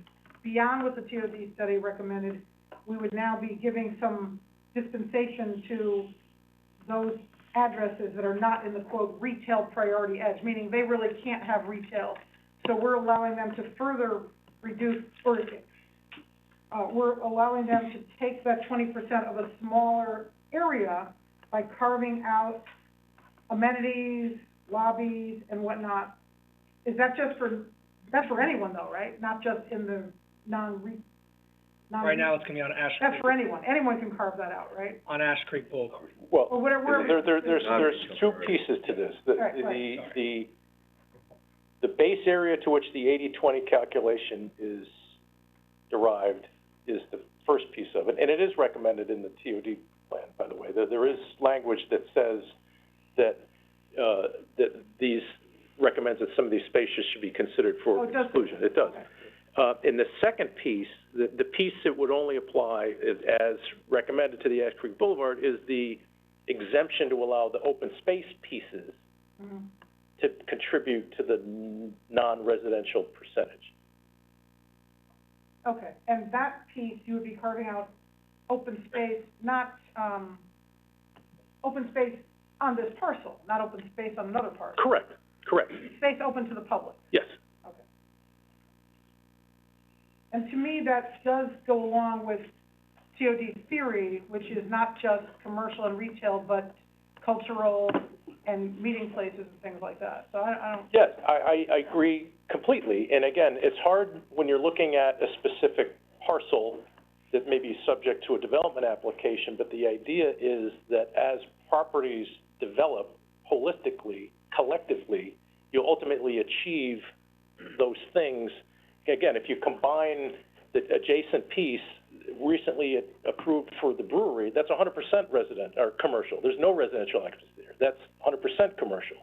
So when combined with this site, if you were to look at it as a collective district, that reduces the total percentage of residential occupancy to less than 80% if you look at it collectively rather than on a parcel-by-parcel basis. But the regulation applies parcel by parcel. It does, Right. with the idea being that as they develop, there will be sites that you will demand ground floor real commercial occupancy on those retail priority edges, and when done so, collectively, that's gonna create this district, including some of these pieces of open space, Okay. as you just articulated, for, you know, vibrancy and other types of things. So I agree with what you said. Thank you. Any other comments on this? Commissioner Levy? And the next one is, to increase the below-market, housing component from 10 to 12%. I mean, ideally, I'd like us moving towards at least a 15%, in recognition of the, current building climate post-COVID, in recognition, not necessarily for this site, but for many of these sites, there's, environmental remediation to be done. I think for now, the 12% would be an appropriate adjustment, provided also that we specified that that would include half at 60%, half at 80%, and be proportional in terms of the units, to the overall development. I think that's in there anyways, they have to be proportional, right, Mr. Wendt, or no? No, the current regulation requires 10% at 80% area median income, and the proposal is to raise that threshold to 12%. But all of those below-market rate units are at 80% area median income. Sorry, I had 830G in my mind, for some reason.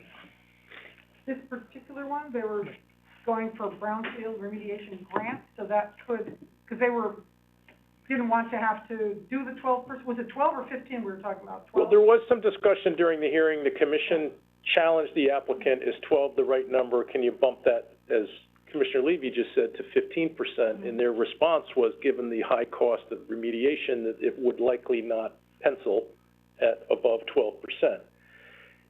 As an aside, the town and the Board of Selectmen has authorized the town to pursue a brownfield remediation grant that, if accepted and approved, no guarantee it's going to be approved, number one, and the applicant is not bound to accept it should it be approved, but should those two things happen, it would trigger a 20% below market rate set aside. So, but that's not guaranteed, that's just kind of for your information, but it's not, there's no guarantee, number one, that that grant would be approved, and the applicant, even if it is approved, isn't obligated to accept it. Commissioner Harrison? I mean, so we're, just to confirm, we are getting less retail in this particular site than we would normally because of the configuration. Is that what I heard correctly? Yes, this site is among the parcels that the plan identifies that would be difficult to lease as traditional commercial space, given their location, not on a retail priority edge. Yeah, in that case, I think we should definitely be demanding more affordable housing in this particular area. I don't see why we wouldn't be. We need it in town. And they're kind of getting, you know, they're not going by what we normally would require, so. We normally require 10 at this point. So, I mean, they're making a request to go up to 12. I think we did 12 as far as of our plan for the other. 12 is what the Metro Center ended up at, and again, that was discussed at length through the TOD planning process as to whether or not, what's the right number. I wasn't here then, so I Yeah, can't. just for background though, the Affordable Housing Committee did push back throughout that whole process, suggesting that it should be 15%, as Commissioner Levy suggested. But when they, were running numbers, I'm not a financial expert, but those that were suggested that that would be a difficult bar. This applicant, you challenged this particular applicant as well, and their response was 12 But obviously, if there's relief, for the cost ends on remediation with a grant that they're amenable to, that's gonna move that line, so, Okay, well, I definitely want to see flexibility with this number, and I wouldn't vote in favor of it if we're at 12. Yeah, I mean, our metro, we added 12 in metro area, we're increasing it now. This is not something we're gonna be set in stone either, as we just had with Ash Creek. This is something that, how it works, we can possibly expand outward. As it is, the Affordable Housing Committee has suggested going to 15%, and that may be well and good, but for this area, considering all the constraints for the area, and you can even say this parcel particularly, landlocked parcel that frankly I walked by going to the train station and never thought would ever get developed. You have an applicant who's telling you 12 is the best we can do, and it's in line with what we have with the TOD study. And yeah, I mean, I would love to get something 60% too, but I mean, you know, I'm not sure if that's in the cards right now, and frankly, it's something we can do later and expand outward, as we probably were gonna need to be. For this point, I'm comfortable with 12% with, what we normally do. Commissioner Brayman? For the reasons you stated, I would also keep it at 12% at 80% AMI, and I would let the brownfields process play out. It's just hard to, this is an area that we want developed. This particular parcel, metro area, they all have very difficult and different considerations, environmental contamination and the like. And you have these developers who are telling you in their professional opinion that 12% is, well, at least in this case, 12% the best they can do. It's hard, and I don't have any reason to doubt them, and I just don't want to die on that sword yet when we don't need to make anything permanent to begin with. But that's just my thought. Commissioner Braun? I think if this regulation goes through, we're making a huge amount of accommodations for this particular, development, and I don't think I could go below 15%. I think it should be higher. We need more affordable housing, and our ratio is probably gonna get worse when they get the 2020 census out finally, and it's gonna get worse each time, because all we're doing is adding density without affordability, without much affordability. And every time something goes to court on an 8-30G, the judge looks at it and sees that our ratio is going down, not up, and that counts against us in the appeal. I've read decisions, and, I think we should have 15%, and we don't see financials, so we don't know. We just, of course, everyone wants to maximize profits, I don't blame anyone, but we don't see financials. How do we know? How do we know what's viable and what's not viable?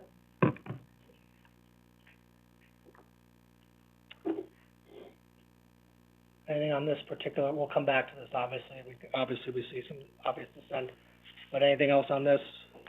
Can we do a range, be determined at the time of each permit application? I don't know if we can do that. I don't think that's. Yeah, I don't think that's. But just one thing in response, I mean, there was, quite a bit of financial analysis done in the overall TOD plan and then that, again, I recognize that not everybody, was on the commission at the time that discussion was had, but there's a full, study with all the appendices, that has all of that data, and when the economic experts that were brought to bear on that, settled, in their recommendation to the commission was 12%. And that was at a time when Interest rates? costs were lower at that point. Correct. The interest rates are very high. Maybe. Right, you heard this, I think this developer described this as like the worst, yeah, it's more expensive worst economic now climate than to it try was to borrow money then. than they've ever encountered. I mean, I think deferring to the consensus. Well, let's, I could make the amendment that it be 80%, 12% at 80%. Well, right now we have- aspiration, to move forward. well, I think right now we have the 12% that includes the 80%. I don't think, So then, your motion right now is, so there is no change. well, Just discussing whether that, where you fall on Now that we have- particular piece of the whole puzzle. now, So this would be just simply to change it to 12%. Correct. yeah, so, So we don't have to specify. no. Which I think you're okay with keeping, Commissioner Brayman is as well. We have dissension, which we can do on a vote later, but is there anything else on this topic? Okay, Commissioner Levy.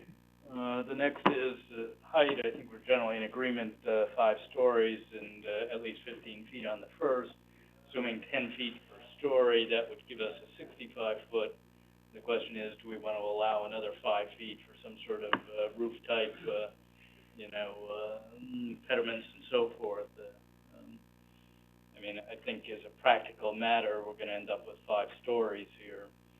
I think in this particular, illustratively speaking, they said 65 would do it. I don't think an extra 5 would allow for, some sort of architectural, something other than a flat roof. I would have no problem keeping it at 70. Is that the TOD recommendation? So you're saying no greater than 70? Yeah. Okay. Which is the TOD recommendation? Mm-hmm. Yeah, okay. Commissioner Freeman, didn't you get 65 last week with a pointed roof? In, Can you repeat the question? I didn't hear the question.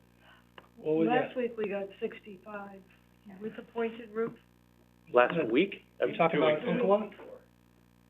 the meeting before. Question? Hold on. What matter? What were we considering 2 weeks ago, that we got 65 feet? Is it Umpqua? maybe. No, that was the, one 2 weeks ago. Yeah, it wasn't Umpqua, I don't think. No, it wasn't. Somebody Yeah, the north proposed. part of this parcel.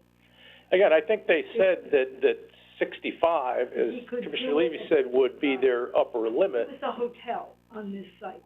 Well, not this. Oh, no, That was a review, that was not. that was a pre-app, and that was, Yeah. that was actually greater than 70 feet. Well, a hotel certainly was. I don't remember the rest. Yeah. We got 65 feet for something. He was asking for 70. Yeah.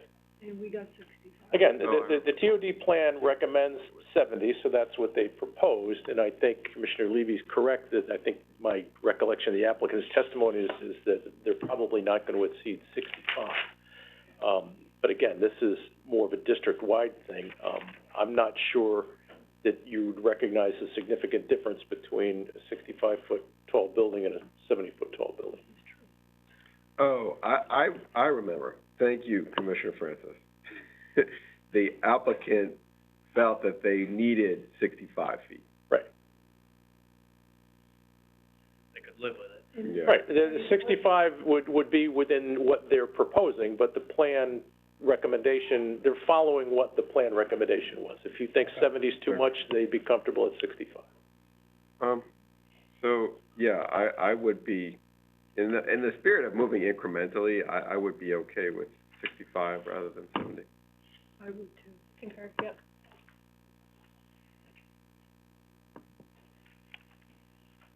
I mean, that's fine. I'm not gonna hold things up for 5 feet. Just, as you can tell, I've been following, my theme has been looking at what the TOD recommendations have been and following that. I'm happy to do it incrementally if need be, but I agree 5 feet for potential aesthetic improvements, hiding mechanicals if they're up there, and I don't remember, we don't have a site plan or anything like that, making it look like not a box maybe and all that stuff. I mean, I would be okay with 70, but I don't, No, this was attractive. It wasn't a flat roof. so, and I don't remember, did they propose it 60, I know they gave I don't us something think that- demonstrative, was it at 65 or was it at 70? They're asking for 70. They could live with 65. I think, there might be some dispensation for, concealing mechanicals. So I don't feel strongly. I would think, Yeah, if you conceal mechanicals, it's just a little picket fence up there. It is a real structure. whereas my thought is, if we require 15 on the first, it only leaves 55. You can't get 6 floors and 55 feet. So I have no problem with the 70, because you're still gonna get 5 floors, and it gives them a little bit of room. Well, we're limiting it at 5 floors anyways, I think. Yeah. So they could never get to So 6 they if never they get ever to wanted six, to, yeah, so. We were pushing for 60, and he settled for 65. My point is simply that, Well, again, a 10-foot ceiling, you're generally going to have Yeah. 12 feet. I mean, it's not necessarily finished floor, but Right. floor to floor is going to be 12 feet. So if you've got 1, 2, 4 floors of that, that's 48 feet plus 15 is going to be So, So 65 is fine. Well, right now, the motion is as the application is, which is 70, so Commissioner Levy? Well, I'll defer to the consensus again, amend to 65, Because I think we had Commissioner Harrison and Commissioner Brayman and Commissioner Francis going to 65. Upon reviewing the TOD study, I would go to 70, just because that was the recommendation of our consultant. I'm saying, the TOD Which is study fine. is only a study. Yeah. Well, a study that was, never mind. Commissioner Braun, your thoughts? What was the setback changing to on this? that's the next piece, we're not, Yeah, so wait, we're not what's- there. Because I'm 60 worried about the canyon Well, effect. Commissioner Braun, Shorter is better for me. 65 for her. Also, So we have 65 for Commissioner Braun, Harrison, and Francis. I'm at 70, Commissioner Brayman's at 70, I think. I'm on the fence, I'll go with I 70. stick with the TOD, Yeah, so I go with the TOD. I don't think, I think it's. Well, we have dissension, that's fine, but I just wanted, Why don't okay, we leave it at 70 and we can, well, yeah. you- Next part is what, Commissioner Levy? next part is the setback, Not dissension, we have, yeah, using This piece, where right now, we have a maximum setback of 18 feet. They can't achieve that on this site because of the encumbrances on the property. So they're suggesting when you have a front setback that has the public open space that you saw on the other piece, or an existing easement, the setback shall commence from the edge of the open space or the easement rather than the edge of the street. Because this building would, be set back farther than the regulations would permit. We have a maximum setback of 18 feet rather than a, so in other words, if you have a designated open space that's 20 feet wide, right, there's no way they could, meet the 18-foot Correct. setback. correct. And would there, again, for illustrative purposes, would they then basically build to, the edge of that open space? I mean, do we then need a minimum setback, if we're extending the maximum? Yeah, there is, well, if you're extending the maximum setback, it would by definition comply with the minimum setback. Yeah. So this would actually require a building to be further back from the street rather than closer to the street. maximum setback means that's the most it can be farthest away from the. Correct. Correct. We have no minimum setback? We do, but they're looking to propose to increase the maximum setback in the case where you've got open space in front of the building or another encumbrance that would limit their ability to move that building closer to the street. Why do we care about more setback? How does that hurt anything, having more of a setback from the road? Well, Okay. I don't think it does. Yeah. But when you've got, ideally, to have an activated streetscape, Okay, you don't want parking in front of a building, Oh, for that's- example. You want pedestrian amenities and things, and so they're suggesting, well, we're gonna put open space there because we have an easement that doesn't let us put the physical building there, so it's not gonna be like it's a big parking lot in front of the building, it's gonna be activated space. should it say can't be used for parking then, or?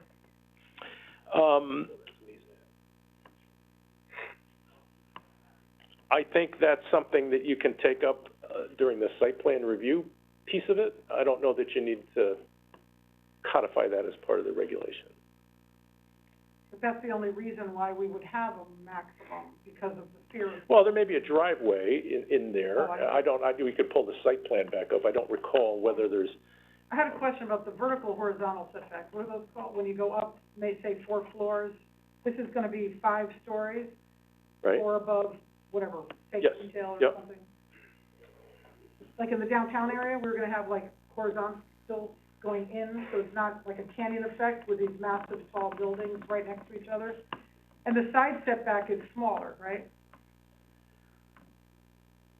I don't recall I don't remember what. off the top of my head what that is. I don't, but again, as far as canyon effect, I mean, the adjacent parcel is a parking lot That's, with the building set right.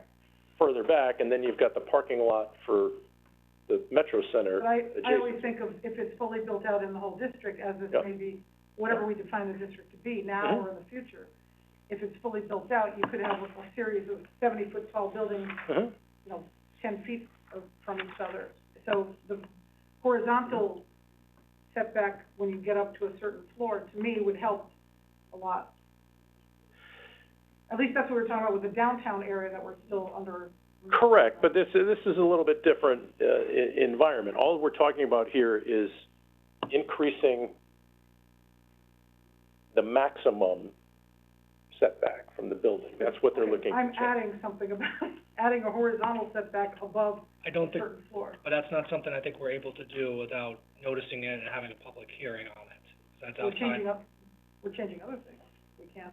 yeah, we're changing other things with respect to the regulations that are presented to us. Now you're adding a completely different topic. I think that goes, you go with the normal outside the footprint, analogy. I think that's gonna be outside the footprint of this regulation amendment. Mr. Nguyen, I mean. Yeah, I would agree that adding that is kind of beyond the scope of the application that's before you. I understand what you're asking, but that wasn't part of what, came out of that planning process as far as recommendations, and that's not what they're putting forth. So I think, We're sitting here as planners, and we can't really change anything that's been submitted to us, other than, well, within this, yeah, I mean, for example, there was discussion about whether or not 60 or 70 feet's the right number, but that's within the scope of one of the recommendations that was made. well, the setback. I'd like to see it, so.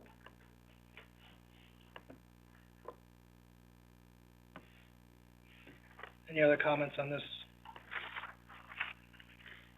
topic? Commissioner Levy?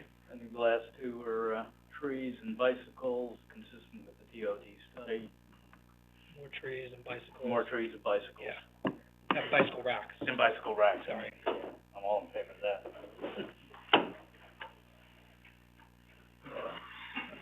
Any comments on those two topics? Okay. So, Thank you, very productive. I've checked, sorry. Commissioner Braun. So long as the bike ped regulations, is this changing anything with the bike ped regs we already have? No. Is it making it better, or? They're modifying it somehow? proposing, if you would apply the math in the current bicycle regulations, it would require, I don't think that regulation anticipated, a density that, for TOD. I think personally, bike storage and bike parking within a residential development is gonna be somewhat self-regulating between the owners of the building and what their tenants are demanding. But as a starting point, we're saying that, there should be one bicycle space per dwelling up to 75 bikes. Now, if a developer, or a building owner, has tenants that have filled up their capacity for bike storage and are demanding more, and that's gonna be important, amenity in order to make the building marketable, I think that will happen organically, similar to, whether or not a building permits pets. So I think it's somewhat gonna be organic, but requiring one space for every unit, and you have a 200-unit building, I think gets to the extremes. So this is sort of a downgrade, but it's not, you're saying it's not a. Well, it's kind of a diminishing return. They're saying you gotta have at least 70, if you've got more than 75 units, you need to provide at least the ability to house 75 bikes. And I would think that, market demand for their tenants, if it exceeds that, they will make an effort to supply that. So Okay. I think that's kind of but it doesn't supersede the other pieces of the regulation. As far as the trees, is anything in here changing our current requirement for one tree for every 10 parking spaces?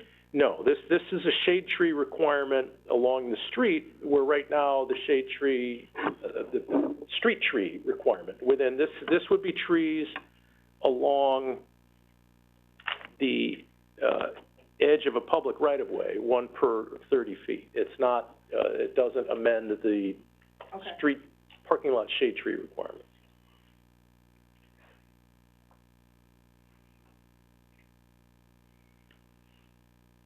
Any other comments on these two top, Commissioner Francis?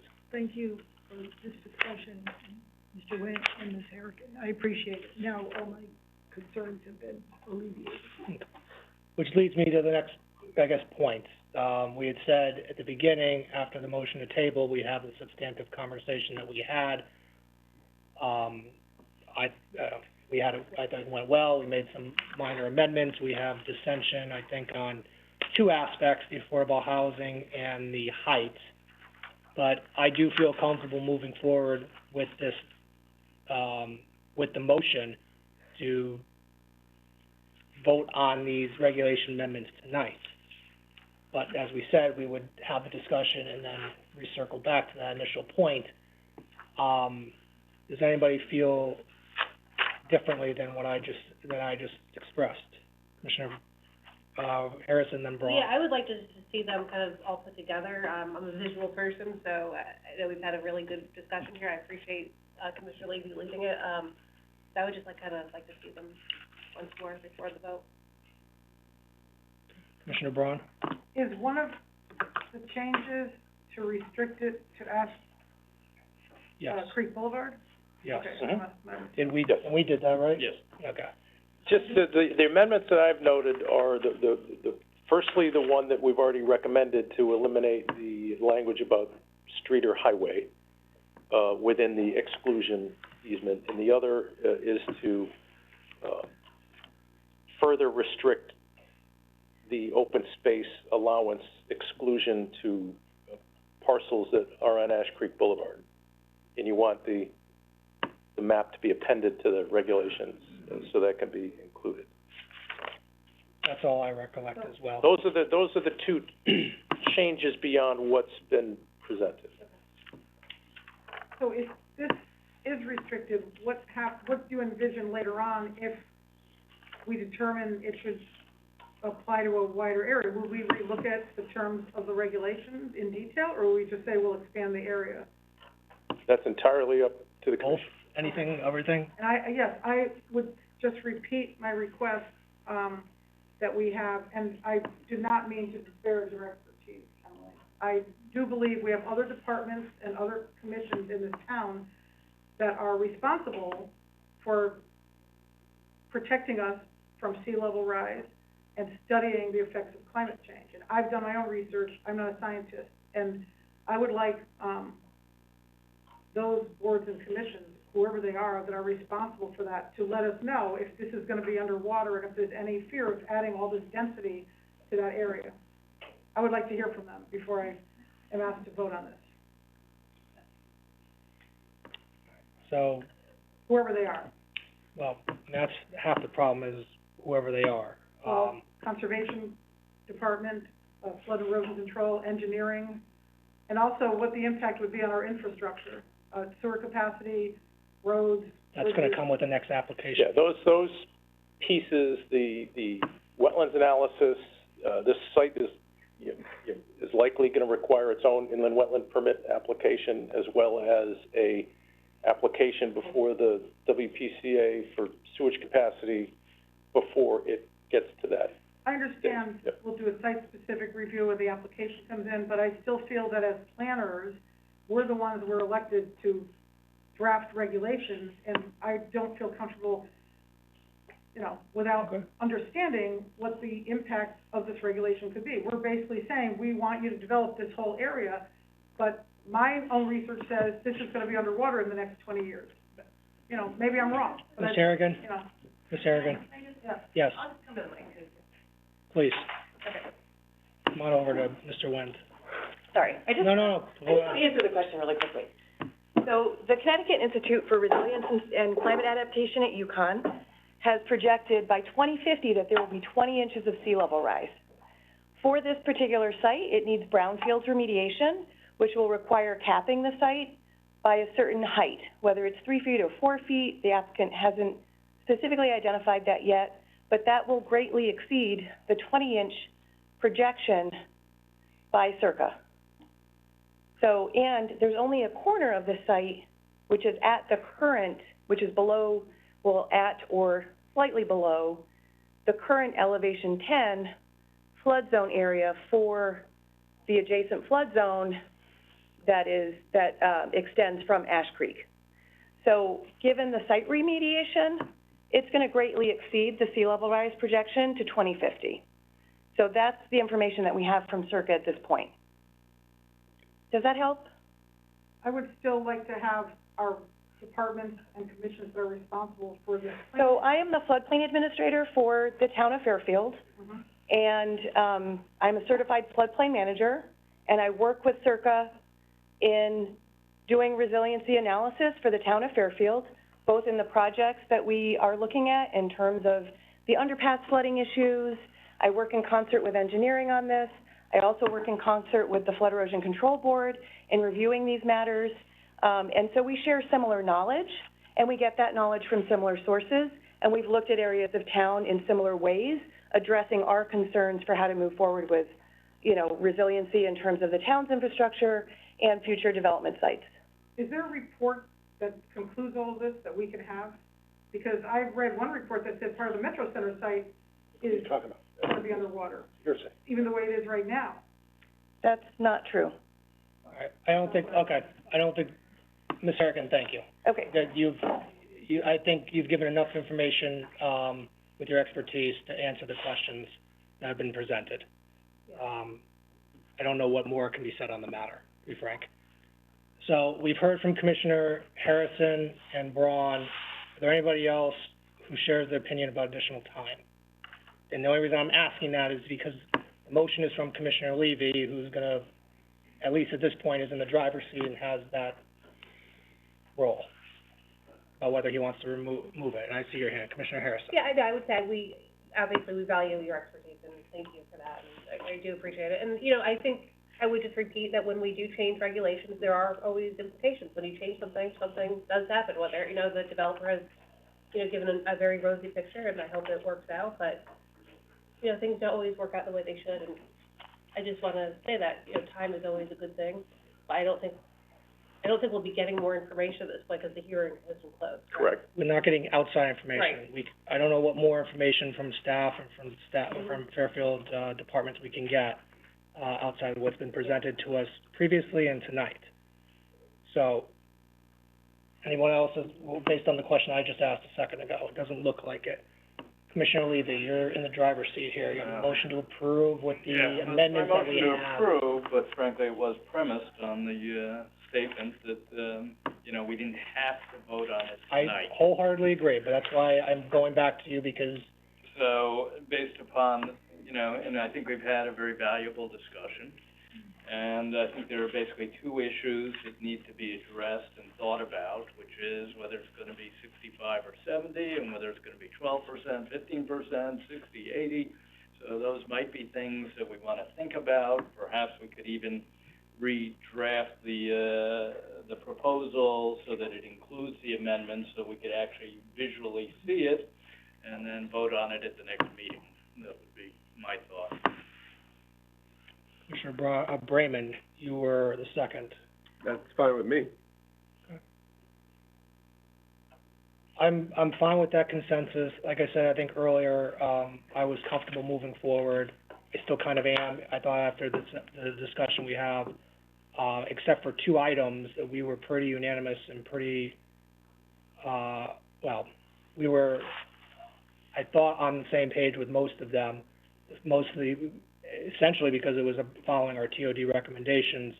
So my thought would be to vote on, you know, see what we can do, vote on them and with the affordable housing. But if the commission wants to, if the commission would like, and Commissioner Levy, as I said, you're in the driver's seat, to table this for another, meeting, really to focus maybe on our points of dissension, though the height, in my opinion, I think is a pretty ancillary issue.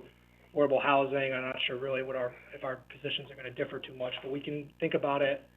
We've had a good discussion, so, like I said, I would push forward, but if you wanna withdraw and go to tabling, that's your. Yeah, I think At this point, I think it's been a very productive discussion, but in deference to some of the opinions of fellow commissioners, I would suggest that we table it for right now and put it at the top of the agenda for 2 weeks from now, if that can be done. Commissioner Bramman, I think you said that you're okay with that? I would second that motion. Okay. So we now have a motion to table on the table, excuse me. Any more discussion? Question, are we gonna have a revised, aerial that shows the new proposed area that this text amendment would apply to?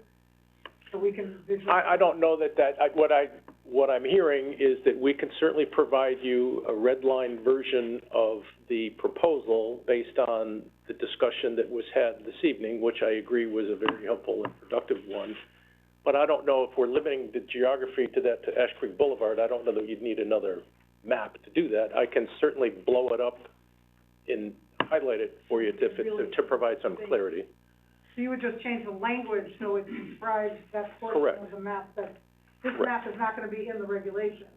Well, it was suggested that if we're making reference to the figure, that it, not only should we reference the plan, but we should also insert the map as an appendix to the regulation, so you don't have to look at two different sources. But, And the language would simply identify what portion of the map that's used. Correct. Would be- That would be my opinion, but obviously that's the final result is up to the commission. Can we put this to a vote then? All those in favor, please say aye or raise your hand. Tabling? Tabling. 7 hands, passes unanimously. Thank you for the discussion.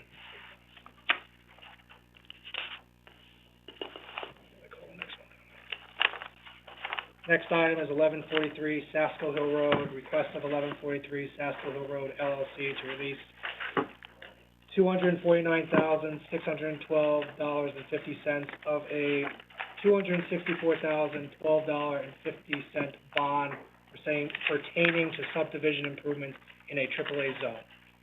Mr. Wentz. Okay, Mr. Chairman, this site had subdivision approval, in July of 2021. As we heard at the last hearing, the original bond posted was $528,000 and change, most of which included the construction of a private road. 50% reduction of this bond was approved in January of this year. All of the in-common bonded improvements have been completed, with the exception of the required street trees, and the applicant is therefore requesting that the bond be further reduced, releasing the majority and retaining the amount for the street trees of $14,400. And the engineering department concurs with that recommendation, and I have nothing further. May I have a motion on the item? Commissioner Levy? Move to approve.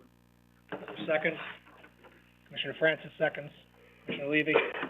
I did review the tape and, heard the discussion, and I think this is, appropriate. Engineer signs off on it. Exactly. Yep. Commissioner Francis? Yes, I agree, with the other action recently. Any other comments from the commission? All those in favor, please say aye or raise your hand. See 7 hands, passes unanimously. Zoning compliances. 1565 Post Road, zoning compliance application to establish a food service use in a portion of an existing building in the Center Design District. Mr. Wentz? Okay, this site is currently a 3-storefront building on the southerly side of Post Road. Existing tenants include Royal Cleaners and Bonchon Restaurant. The middle storefront was previously occupied by a retail store called Penfield Collective. This applicant is seeking to change that use to a food service use, sorry, been talking too much, for serving Japanese-style crepes. It's the modest 270 square foot patron area. They did receive an approval from the Zoning Board of Appeals after a hearing on April the 6th to reduce the parking by 3 spaces. So having that parking reduction, it otherwise complies with our regulations. May I have a motion on the item? Commissioner Braun?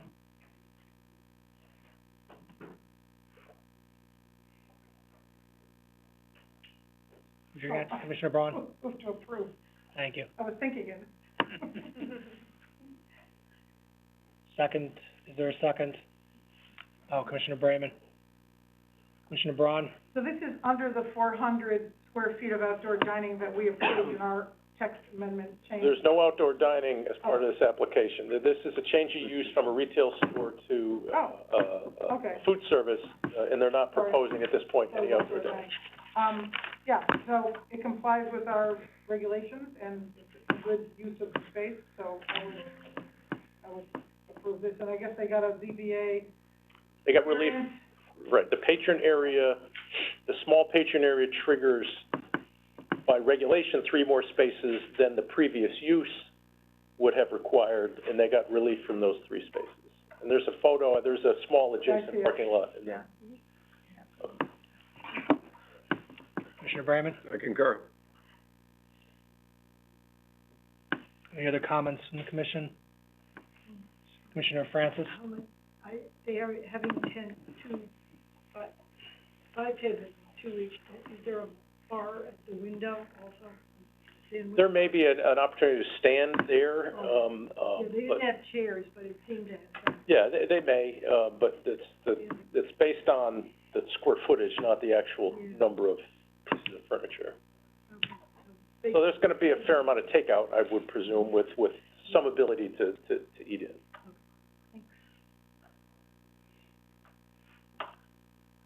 Any other questions or comments?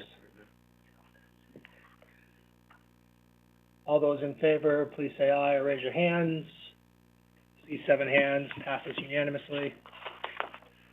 2131 Black Rock Turnpike, zoning compliance application of Jeremiah Klein for outdoor dining in the design commercial district. Mr. Wendt? Okay, this is Little Pub on the corner of Black Rock Turnpike and Stilson. You may be familiar with the outdoor dining that they, had achieved during the COVID protocols that extended into their front parking lot. They're now, thank you for putting that up, seeking to make that, a permanent installation.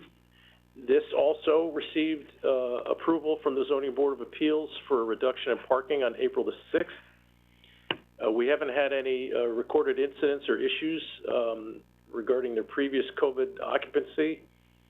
It should be noted that this proposal now will permanently block the existing driveway on Stilson Road, which I think the state DOT sees as a positive thing. Some of you may have witnessed, as I have, over the years, that before there was seating there, if you were looking to make a right-hand turn to go south on Stilson Road and you were at the red light, folks would kind of cut through that parking lot to make that maneuver. So since it's a state highway there, the state DOT is requiring that curb cut be eliminated with the new curbing, with either a paved island or grass behind it, so that would not appear as if it were a driveway. So they need to establish get a state DOT permit to install that curb. In addition, if you can, I don't know, can you zoom in on that a little bit, Adeline? There's a portion of the proposal that extends beyond the Black Rock Turnpike is also a state highway, and you can see there's a monumented state highway line that the line's outlining in the cursor. They're showing their occupancy extending into that area. We've notified them that they either need to seek a lease from the DOT to occupy that space or reduce it, and as I understand, they're intending to retract, so pull that area back. So I would recommend, should you otherwise see fit to approve this, 2 conditions. 1, to establish the curb, the state DOT permit for the curb is required, and also to reduce the footprint such that it doesn't encroach into that state highway line. And I know there was some concern potentially about how pedestrians cross Black Rock Turnpike at that intersection, and there's no sidewalk there now, so if they retract that area, there'll be a bigger area of refuge for folks that cross that street, and the ability to then more easily walk around that space. If they're intending to enter into this building, they'd have more room and the ability to do that. But for pedestrians that are proceeding further south, there is no public sidewalk on that side of the street. There's another crosswalk that takes them to the other side of Stilson where there is a sidewalk. So I think we're recommending two conditions here. One, the DOT permit for the curb on Stilson, and then reducing the footprint as it's shown so they're not encroaching into the state right-of-way along Black Rock Turnpike. That's all I have, Mr. Chairman. Thank you, Mr. Went. May I have a motion on the item? I, of course, will move to deny. Commissioner Francis moves to deny. I have been waiting for 2 years to get the second entrance exit back onto Stilson Road. And Well, hold I on, can tell let's see. it's not. Let's see if we have a second. Sorry, cut you off, but Commissioner Braun, seconds. Commissioner Francis. Okay. Probably not a winnable situation, but I feel very strongly that we need to be able to get out of those 12 parking spaces onto Stilson Road, because it's horrific trying to get out onto Black Rock Turnpike. If someone will let you, fine. If not, too bad for you. I mean, this was designed 60 years ago, and it's always had 2 entrance exits, and it was fine. And we suffered for 2 years during COVID. Well, you have to support the restaurants, and we all did, but I would like the second entrance exit back onto Stilson Road. Commissioner Braun? So our revised regulations are that we allow we've increased from 175 to 400 feet of outdoor dining without requiring additional parking. Right. But this one is going from that 400 to 1,400. Mm-hmm. But not only that, I think they're also taking away spaces that they're putting tables into. That's separate, that's not allowed by our reg either. Now, the variance, Correct. I don't see an approved variance. Was the variance for both of those things, or? It was to reduce the parking by 26 spaces. It's, was that? 27 spaces, sorry, thank you. Required, The 400, let's just assume 1,400. It's gonna be a little bit smaller, but for the sake of this discussion, 1,400. The first 400 don't demand any parking. The additional 1,000 would require 25 spaces, plus the 2 spaces that they're taking away is a net reduction, or a net need of 27 spaces.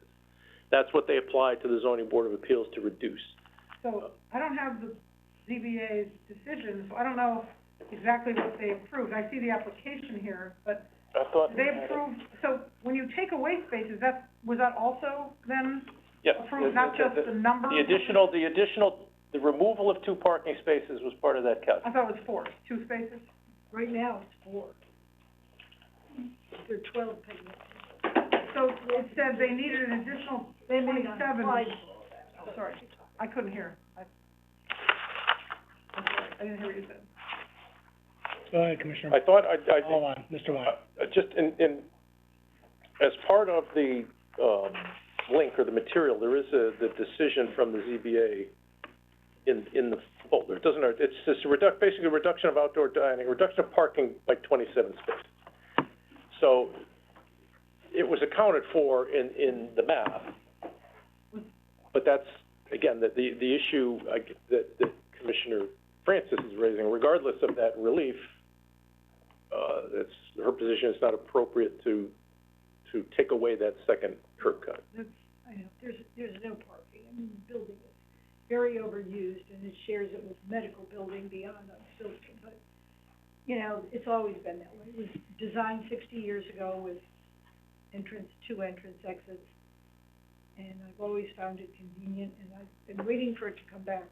And every time I look at it, and their picket fence and or privacy fence and 12 picnic tables, I would much prefer to have my entrance exit back. I just want a clarifying question. So if we were to deny this, it would just go back to parking spaces and the installation would be gone as it is now? Yes. Well, Correct. They have, their installation was based on a COVID protocol. They didn't have any commission approval for that. That's what they're seeking now. Okay. So if this application were to be denied, yes, they'd have to remove the current installation. When Commissioner Braun. Oh, sorry, okay. So our role, right? We have two commissions. ZBA grants variances, and we do everything else. So when we approved the gas station pizza place, we had very little to do because they gave a variance on the parking for that, and we approved it. Is that a comparable situation what we have here, or is it, I see more going on here because I see changing access to a state highway, encroaching on a highway, needing two different types of permits from the state, one to shut off the access to Stilton Road, and the other because they're encroaching on Black Rock Turnpike, two different state highways. But I also see what I consider a big parking issue, which I don't think I saw in the other place. That was mostly going to be takeout, I think. Yeah. Then that, it was the same relief, but at a different scale. The prior application had a reduction of 3 parking spaces. This is a reduction of 27 parking spaces. So a different scale. They did note, I included, there were other tenants in the building that supported the application. So it wasn't, there was a hearing for that. It wasn't done without the knowledge of the property owner and the other tenants in the building. It's, I don't think there's enough parking there. When I went there on a Saturday in the winter, and I had to park at Starbucks to walk in there, but, and there was no outdoor dining at the moment. I don't know if the tables were still there. So this would make a permanent installation of planters and whatnot blocking off Stilton Road, and it would be permanent there. Correct. And, so if ZBA approved reduced parking, we're only here to talk about safety, I guess. Right, the site plan approval and the other Yeah. pieces that go with it, yes. Because of the variance, I don't think you can cite the number of parking spaces as a reason to deny. That's my biggest concern. They don't have enough parking. Okay. Commissioner Harrison. Would they have to reapply for this, or would this be really permanent once we approve it? Well, it would be permanent in the sense that the reg change now doesn't define season. It still would be, if it were to be approved, it would still be subject to annual recertification in the other typical constraints. No outside music or sound system, no additional signage, and subject to recertification. So permanent as opposed to the temporary COVID provision. So, Mr. Nguyen, this is, with the outdoor dining is somewhat newish, at least in these compliances. We're sitting in our administrative capacity, You are. and do we, as far as, is the outdoor dining, I guess the word as of right? Is it? Well, it is and it isn't. The I'm trying to figure out what our the 400 feet is, but the aspects of the site plan are still under your consideration as to whether or not you think it's appropriate as shown, and whether there's any public health or safety issue that arises from that. Okay, that's what I want to make sure we have what our discretion is in this instance, and the 400 is as of right, I believe. Well, the 400 would still require an application to you with a site plan. When we put the 400, I mean, in this application, we are able to review it to determine if it's appropriate for health, welfare, and safety of, Fairfield.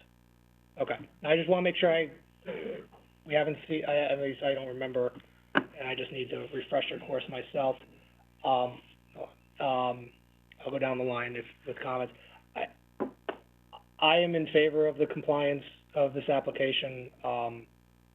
It's been, first off, it's being recommended by DOT, for a good reason, that we have this parking lot when it was once able to be a throughway that was actually acted as a throughway. Meaning, as, Mr. Wentz said, people were using that parking lot to bypass the red light, which I think causes a safety hazard into itself. So there's no doubt that it gets busy in that area, and having to leave that parking lot can be a problem.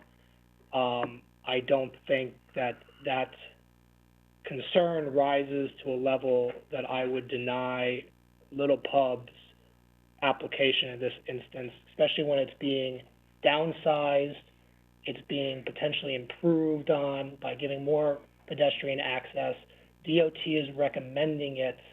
We have the parking situation that's out of our hands because of variance. So if the parking's outside, if the parking issue is put aside, which it must be, to be frank, the only issue that I see is if we're going to be losing that access to Stilson Road, and I think between the two scenarios, DOT is saying that having that access to Stilson Road is a problem. And I don't know that we have any problems with having the outdoor dining as it currently stands, albeit,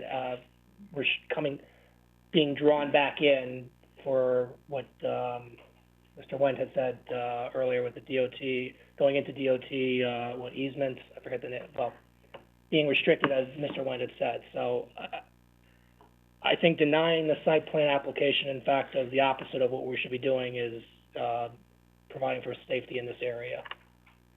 That's my thought. Let me go down, because let me go down the line. Commissioner Francis? No, I was gonna say, this is, a new application for outside dining. They've never had it, except for COVID. And that's our authority that we approve every application. Yeah, And this is the first time we've been asked to approve it. well, I think that's somewhat of a technicality. There's no doubt that outdoor dining has been there for... It's only been there for COVID, for 2 years. Exactly, but that's my point. Outdoor dining has been there. No, not there, in our town, but never at Little Pub. It's outdoor dining is at Little Pub. It has been at Little Pub, right? For COVID. Am I not going crazy? I think you're saying the same thing. You said it's been there for the last 2 Yeah. years. And Not before COVID, but it's been there No, for the but last... that's- Every non-COVID, we now have to approve. That's I get how it. we get on our list, I understand that. and that's what they're asking for. They're asking to continue the use that they've been using for the last 2 years. Yeah, Yeah, to get on our permanent. I understand that, but I mean, that's the new procedure and such, Yeah. and I get that, but it's still extending a use that they've been using for 2 years.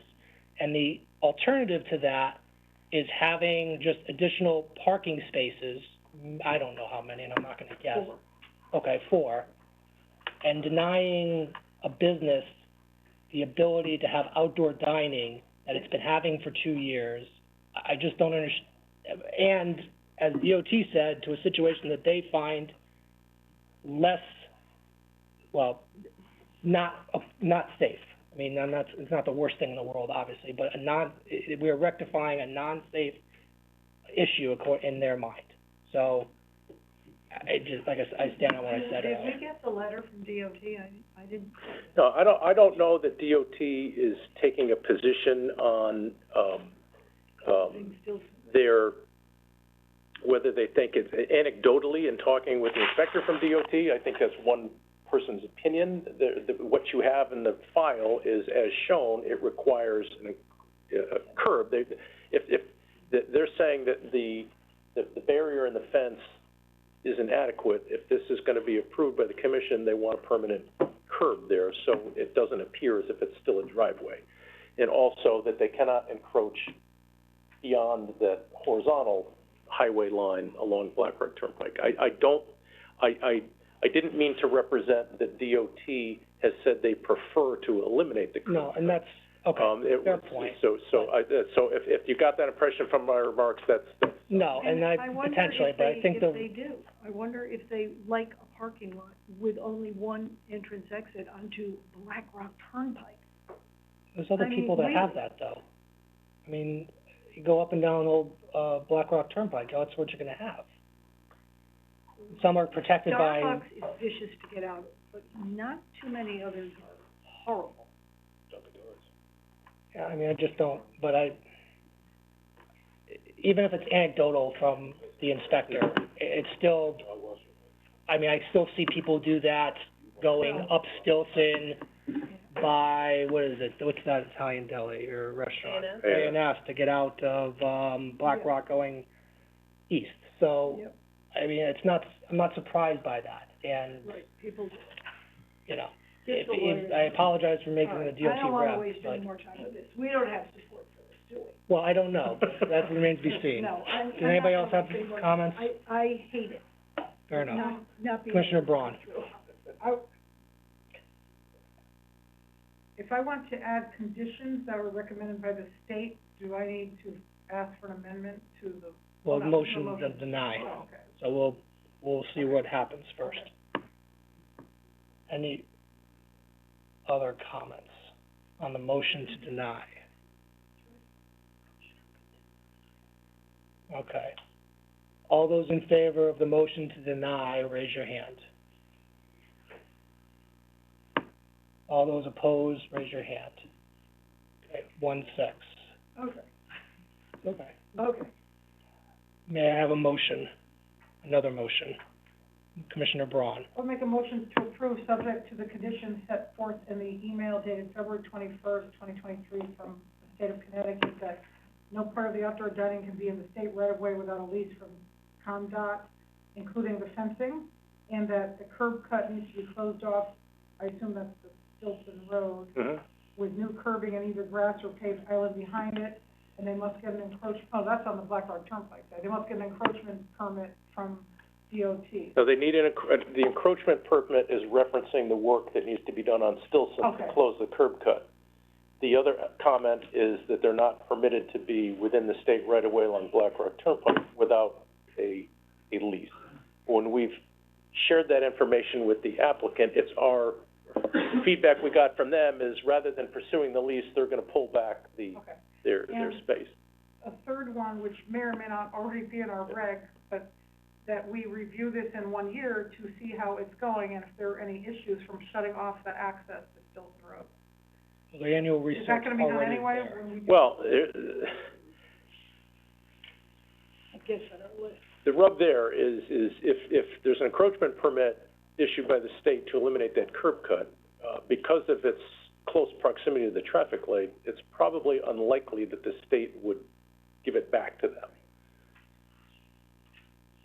They're trying, if that were developed today, I doubt that curb cut would meet their standard. It's not sufficiently distant from the intersection to meet the current state specs.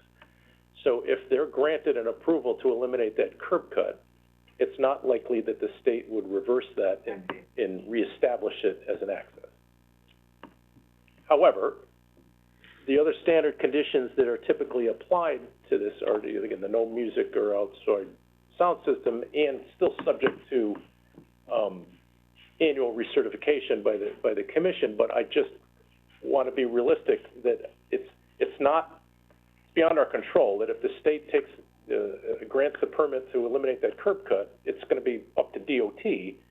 Even if you want it back, DOT has the ultimate decision as to whether it would be reestablished. Is that curb cut within the area of an intersection that it normally is not allowed, like for a driveway or something? It seems pretty close. It is, and typically, if again, this is an older building, probably longer than was referenced, but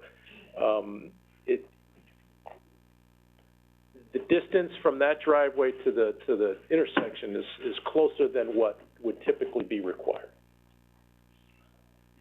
Okay, thanks.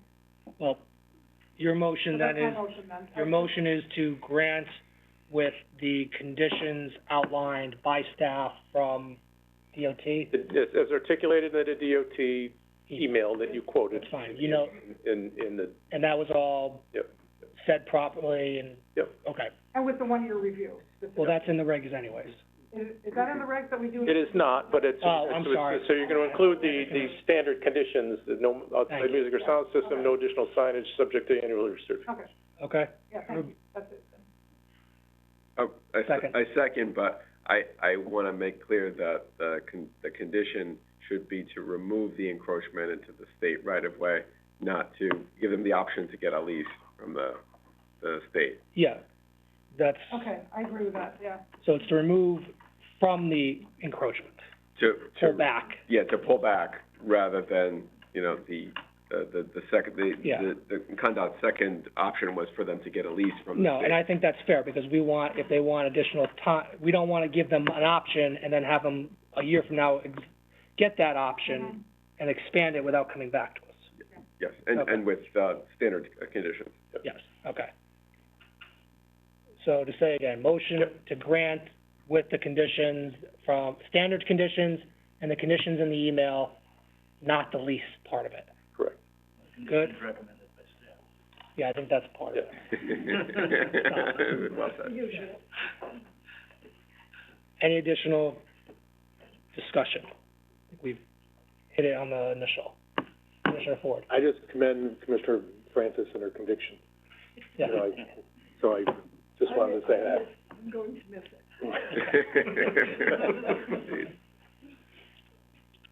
We can put this to a vote. All those in favor, please say aye. See 7 hands, passes unanimously. Where am I? 19, am I on Mill Plain? C, yes, sir.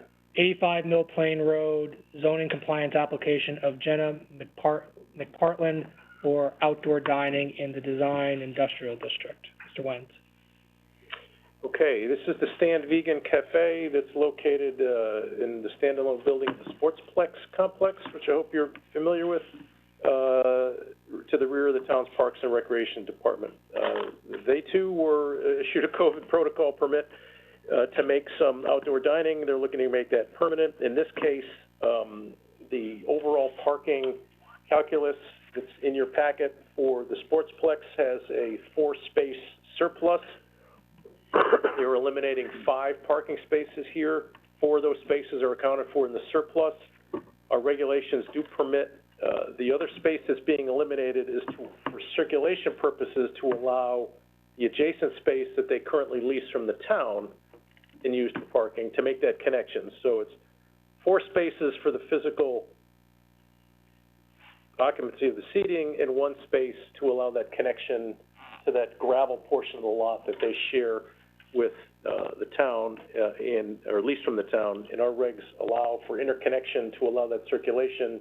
The spaces that could otherwise be provided can be counted. So there's no variance in this case. They have the offset for that. So I'm sorry, I'm losing a little momentum here as I keep talking, but if that made any sense to you, I'm good. Otherwise, I'm happy to answer any questions you might have. Thank you, Mr. Wentz. May I have a motion from the commission? Move to approve. Commissioner Levy, move to approve. Second, Commissioner Brayman. Commissioner Levy? Meets the requirements. Oh, with with standard conditions. with standard conditions. Thank you. Commissioner Brayman, Agreed. standard conditions. Sorry. Commissioner Levy? That's it. Yeah. Commissioner Brayman? Same. Where the, Commissioner Francis, then Harrison. these seats are going right where those blank tables are right now? They're gonna be closer to the building. So on the screen there, if you're familiar with what they had, they're kind of pull it closer to the building. Because right now, so spaces, those 4 spaces where those 3 cars are shown are gonna be gone, so you can circulate. That'll be now a drive lane. Oh, okay, thank you. That'll be the drive lane, because it's kind of one-way circulation around that building. It's kind of strange. And then the 5th space that's gonna be eliminated is where that blue arrow at the top is, so that you can come in and, enter, take a right, and then if there's no parking immediately in front of you, you can turn right into that gravel portion of the lot that they lease from the town. Commissioner Harrison? Yeah, and I go to the Stand fairly regularly, so it's a great place. But I'm actually pretty concerned about the configuration there. It's pretty tight in the Sportsplex generally, and do we have any public safety concerns? Because I know where the spots are, I park there, and they're pretty close to the building, and adding the seating area, I just feel like there's no. Yeah, well, the spaces along the right will be eliminated. Oh. So that becomes. Space on the right. Well, where it says, see the 3 in the arrow, and there's 3 cars there? Yeah. 3 through 4, those spaces will go away. Okay, that will be. That becomes the drive aisle. That's the drive, Oh. okay.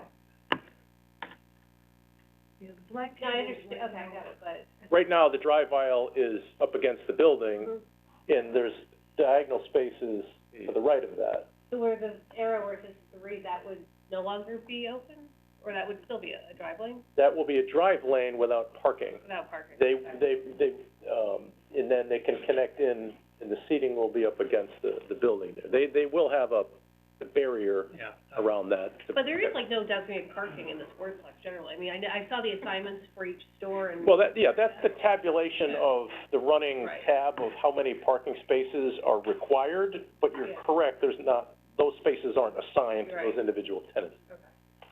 All right, thank you. Any other comments?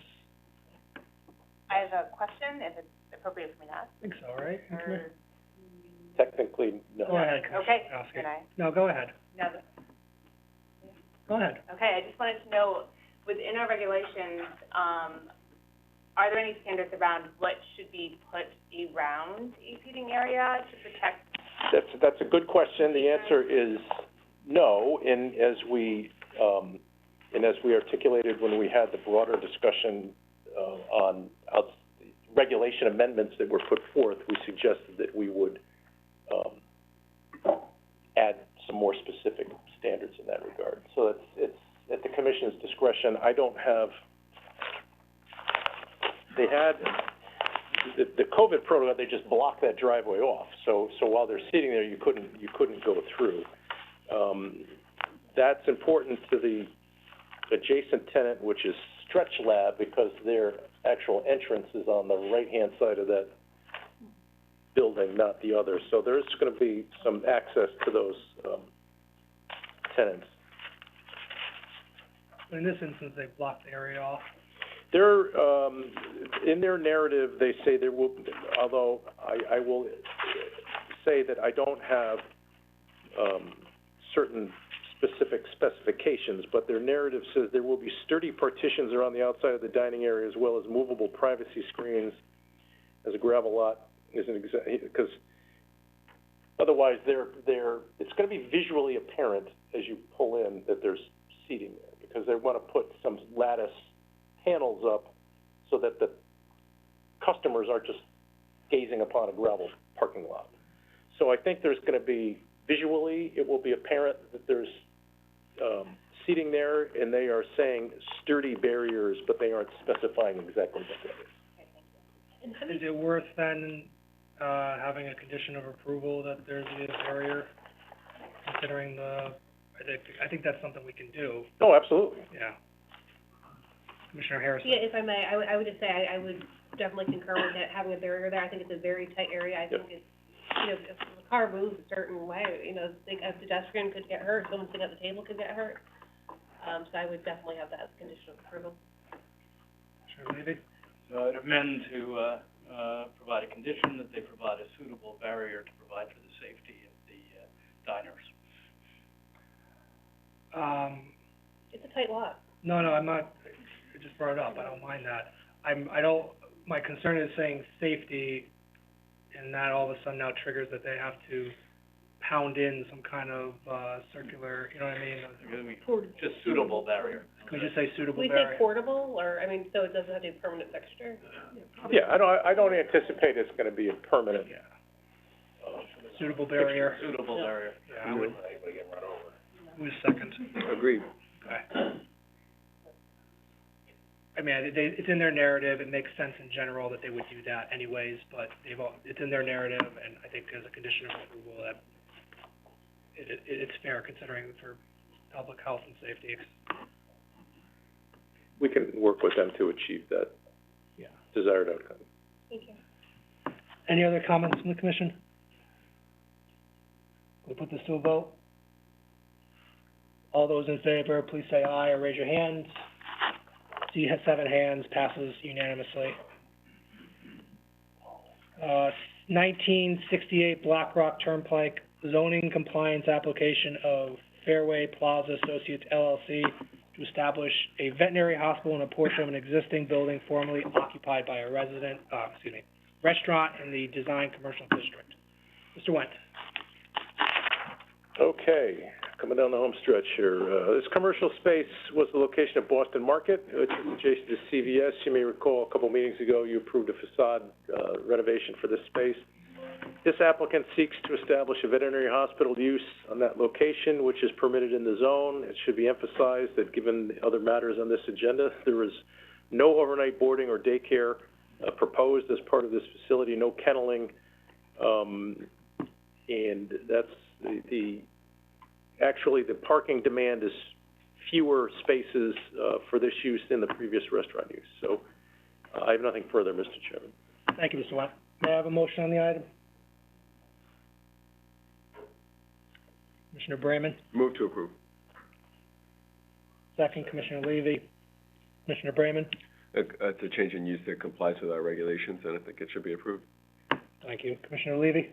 I agree. I just have one question, whether or not, veterinary use does allow the overnight, stay of a dog. It allows medical boarding, but as their statement articulates, I don't even think they're proposing that. I think they're saying that if there's a need for medical boarding, they would make an arrangement with another veterinary facility. So, but technically, yes, if they wanted to do, a dog had a procedure that needed to stay overnight as a result of that, that's not prohibited in the regulations.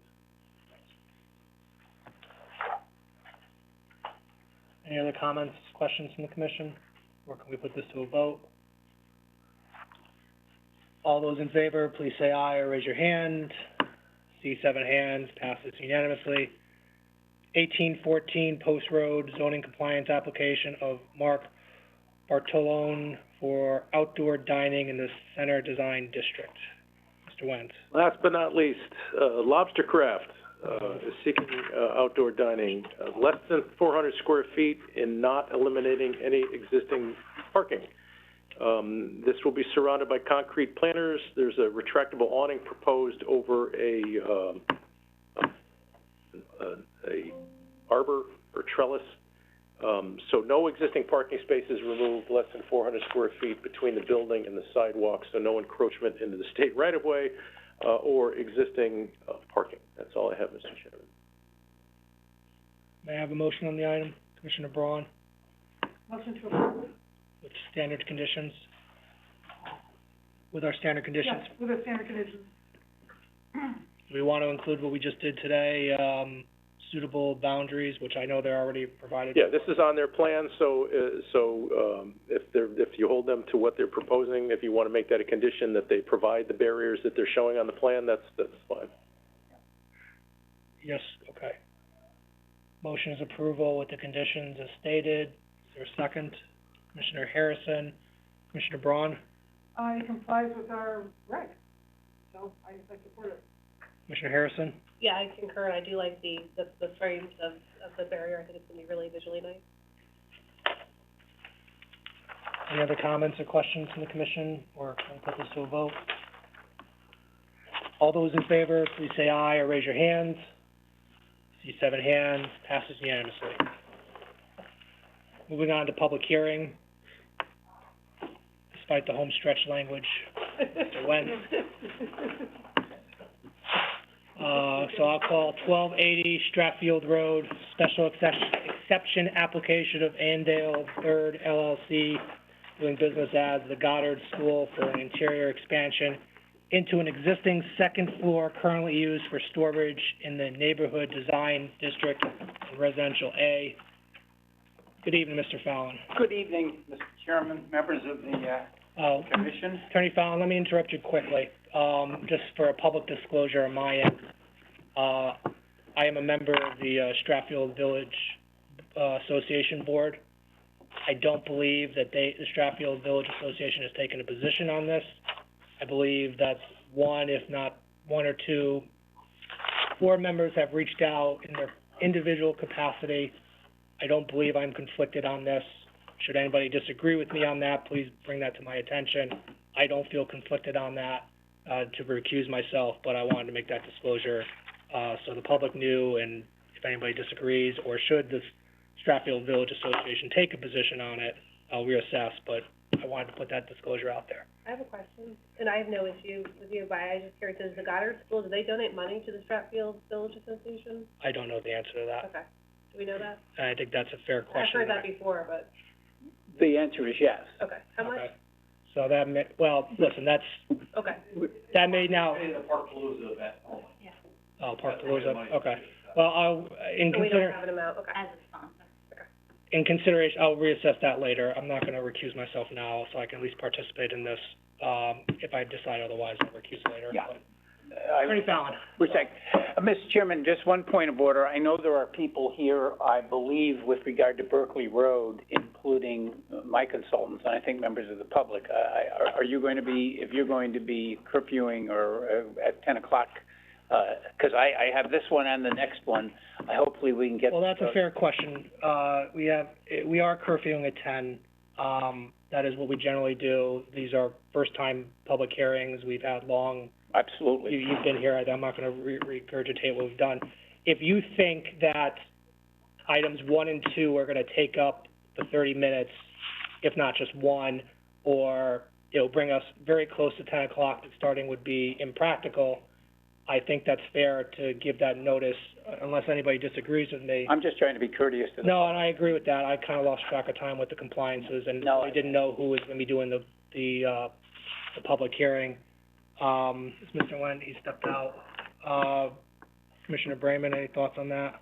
I could just go forward and see what happens, but do you think that 1 and 2 are gonna take that long? No, I think they're each gonna take about 15 minutes, so They'll each take 15 minutes? I believe so. Okay. So, I think that's fair to the public to say that in a regular, and I'll say this now with public hearings, we will have the applicant in each of these items give their presentation, and then public comments is given, and then the rebuttal is given. Attorney Fallon, Attorney- do you need to give more time for that application? No, I do not believe I do, but if I do, we will certainly give it. Okay.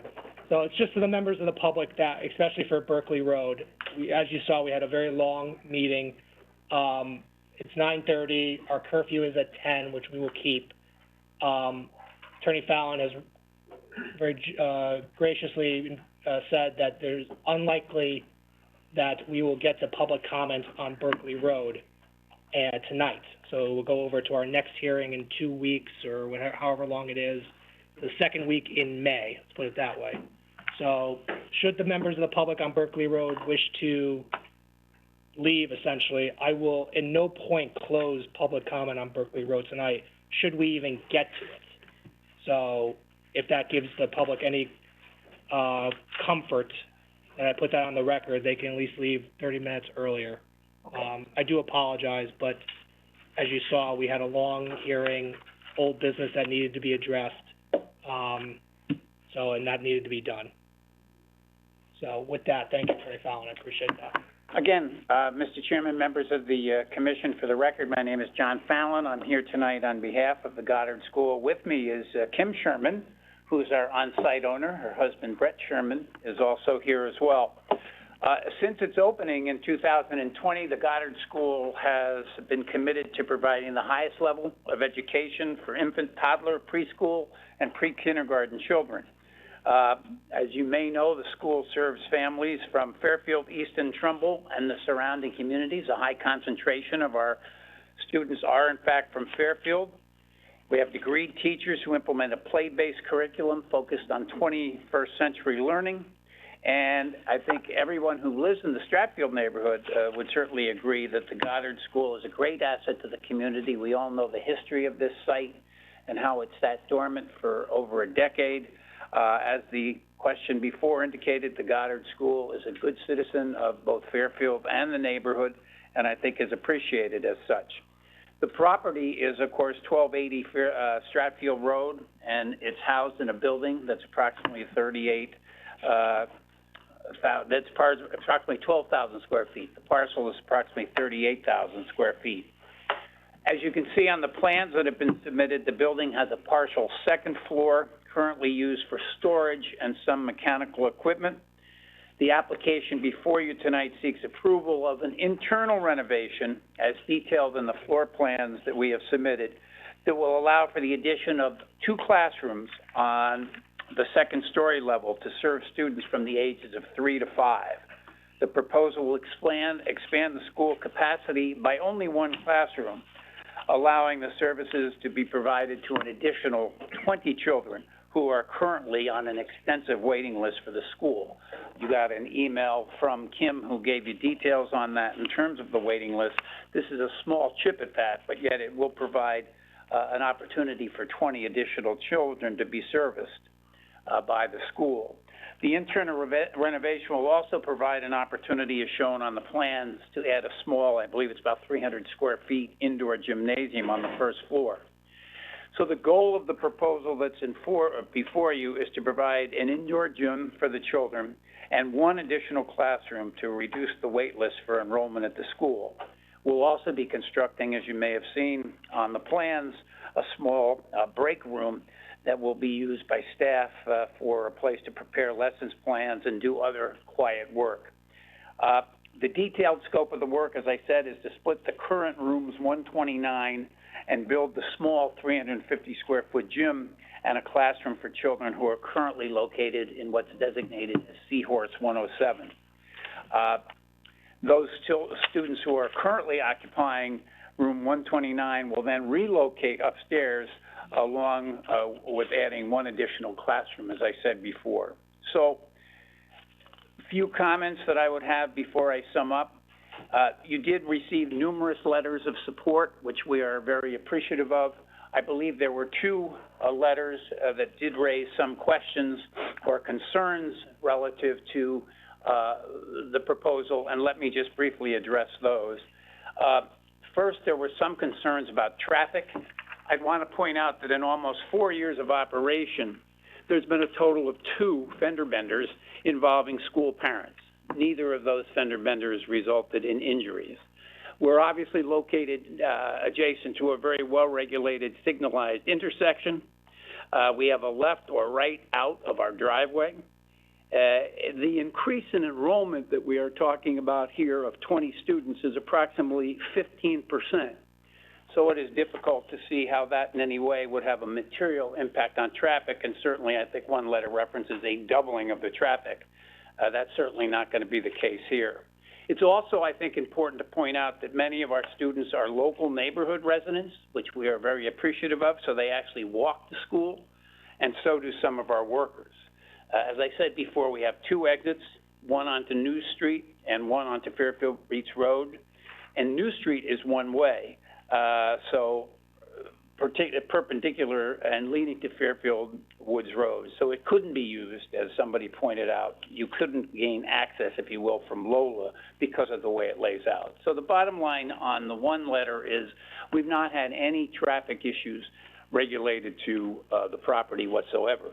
I'd also point out we submitted to you very detailed observational analysis, graphs, and numerous photographs to provide documentation of the fact that we have absolutely more than sufficient parking on our property. We've never experienced a parking problem before and don't expect that by the small incremental increase of potentially 20 students will in any way stress the parking. And all you have to do is look at the photographs and the charts that we submit to document that. You did receive one other email today raising certain questions. I would first of all thank the author of that because I think it's a woman who indicates that they appreciate the Goddard School and, quote, what it has brought to the area, and it's a, quote, beautiful business. So we appreciate all that, and we've certainly tried to be good neighbors to all of our neighbors, and we'll continue to make sure we do so. There were some questions raised in that email that I just want to briefly address. One is, what are we doing and why? Well, I think a review of the application and what I submitted here today tells you what we're doing and why. We seek to add a net of 1 classroom and a small 350 square foot inside gym. With regard to parking concerns, obviously I've referenced the spreadsheet and photographs that we have alluded to. I want to make clear, we do require, if we can, our employees to use the lot. We will continue to emphasize that, and by and large, they do. The photos submitted by the resident, in fact, confirm that there's a good deal of availability on our lot, as our own pictures show. The other thing I want to point out is, as to the questions about on-street parking, there may be unique occasions where that happens, and when it does, we try to address it. But we are immediately adjacent to the shopping center. My Own's restaurant is there. There are a number of other businesses, and we have no control over that. But much of the parking that is alluded to on the street, I would assume, is not from our school, but runs from that. There was a reference by the one person who wrote about a car blocking their driveway. They did bring that to our attention. We had thought we resolved that. We never heard back from the resident relative to any concern after we did address it, but if that is a problem or continues to be, then certainly Kim will address it. We always put in the mailbox of every resident in the proximate neighborhood any notice of upcoming events. We don't mail them. We put them right in the mailbox, and we'll continue to do that. And as far as alarm issues, we didn't understand that because we religiously turn off our alarms at 6 p.m., and they're gate alarms for the kids, just to keep track of the kids. They're never on after 6 p.m. and they're not on weekends. So I just wanted to address those things because, as I said, I want our neighbors to know we have been and will continue to be good neighbors. So by way of summary, since we've opened the school in 2020, I think it's confirmed that, one, we have absolutely more than adequate parking on site, and we presented documentation which we hope you'll agree confirms that, and that we'll be easily able to accommodate the addition of 20 students, which, by the way, might translate into an additional 2 full or part-time teachers without in any way stressing our parking. There's been no problems in 4 years in terms of traffic or traffic safety, and the school is a significant asset to the community. It does provide much-needed services involving preschool education and child care. We are proud of the relationship that we have established with our neighborhood, the support we get from them, hopefully the support we give back to them. We will be able to now at least meaningfully address in some small way a waiting list that exists because of the nature of this school and the way that they conduct their business and engage the children who are put in their care. So we hope that you will see fit to grant the application, and I or Kim or Brett would be pleased to answer any questions that you might have. And I did intend. Commissioner Brayman. Thank you, Attorney Fallon. Application looks to be in order. You mentioned photographs. What did the photos depict? I didn't see them in the materials, so maybe that was my oversight. No, I can explain that. We did receive an email. We did print the matrix of various days. It's an inventory of available parking. Yes, that I saw. In spreadsheet form for a variety of days. Included in that was a litany of photos that showed empty parking spaces to support date and time. We did not print those. We had a file size issue, and it was basically a lot of photographs of parking availability. So while they did submit it, we didn't include that in this link because we had their parking tabulations of empty spaces to go with. Fair enough. Thank you, Mr. Wren. I'm all set. Commissioner Braun. So these photos are with the application, applicant that's provided?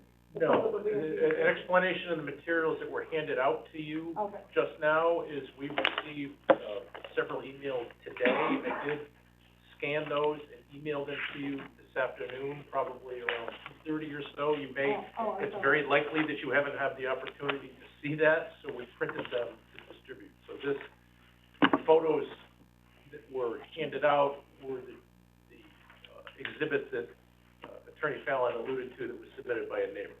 And that's what I was referring to in terms of my comments. Yes. So a couple of things just from the letters from the neighbors. Mm-hmm.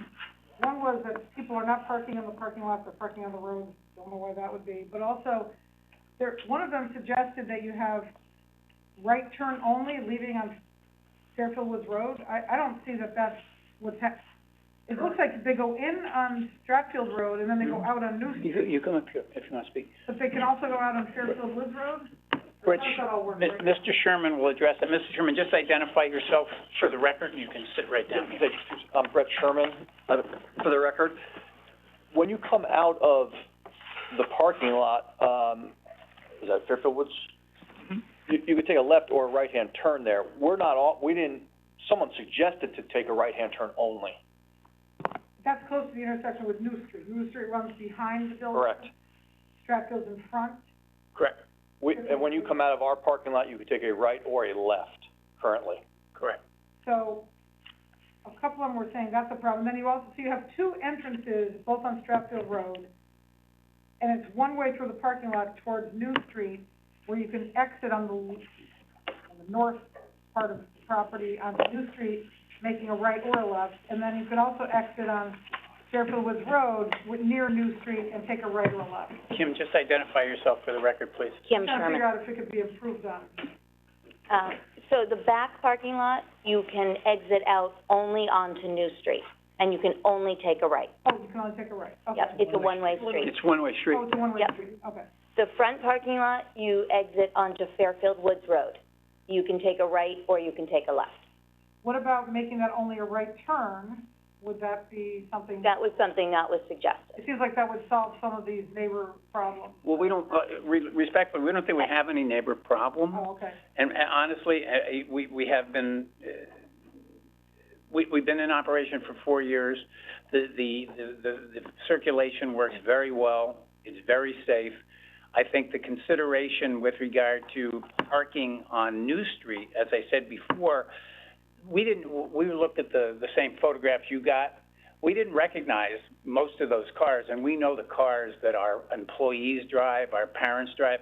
We certainly have made a point of emphasis over the last 4 years to instruct and advise and request our employees to park in the lot. And, you know, that's not a big ask because that's kind of most convenient for them.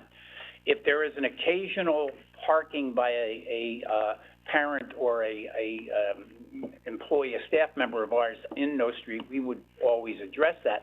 But I think most of that parking that is seen there is emanating not from us, but from the shopping center and their employees, and the businesses are theirs. So we really not, for the sake of this small addition of 20 children, want to get involved in reinventing a wheel that has worked very, very well for us and the neighborhood. You have a lot of letters of support from neighbors who, you know, are categoric in terms of their support and the way we run our operation. So we'd like not to start changing things now, and we think that the primary concern that the one neighbor raised was based on diminishing parking on New Street, and we don't really think that's our problem. We don't think we caused that. Commissioner Harrison. Commissioner Harrison. Just a question, just on New Street, and I imagine you guys have school events where the parents come for graduation, whatever. Mm-hmm. Do you mentioned, or I think Attorney Powell mentioned that you put notes in mailboxes if there are events? Is that... Anytime we have an event, I go out to the whole neighborhood surrounding, and I give notice a week before that we're going to have an event that's coming up. We don't have a ton of events, but we have a graduation, we have a end-of-year party, and, you know, a couple things. Commissioner Ford. Maybe a question for you, Mr. Fallon. Mm-hmm. You can address it with your client. Do you sublease any parking? Oh, okay. Because that's going to be, it's got nothing to do with you, because I've seen employees from Mayone's park there at night, and I'm sure that bothers you, and there's nothing you can do about it. The only reason why I bring it up is because that Four Corners is subject to some sort of redevelopment, and I hope they don't take away parking, because that's only going to exacerbate the total situation. Not your problem, but it's going to, you know, annoy your neighbors on New Street, it's going to annoy the people on Newman, and that would be more people parking on the street. So, all right, that. We noticed in Mayone, we found out it was Mayone Parkers, and so we addressed it, but we're friendly neighbors. Yeah, there's not much you can do about it. I mean, but, okay, I just was, because I saw it just the other night. I'm like, I wonder if they have a relationship or not. I also have a cleaning crew that comes in at night, so they're parked in there also, Yep. so you might see that car. No, I saw the employees walking to their Gotcha. cars. Thank you, Kim. Any other members of the commission have questions? Down there. Attorney Fallon, anything else? I appreciate the commission's kind attention during what I know has been a very long and exhaustive night for you. Thank you. It has been. And for me too, I was listening. With that, I will close the initial presentation and open up to public comment. Is there a member of the public in person that wishes to be heard on this application, 1280 Strathfield Road? Seeing none, seeing nobody, excuse me. Is there any member of the public who is joining us remotely or by telephone that wishes to be heard on this application? Ms. Harrigan, has anybody signed up?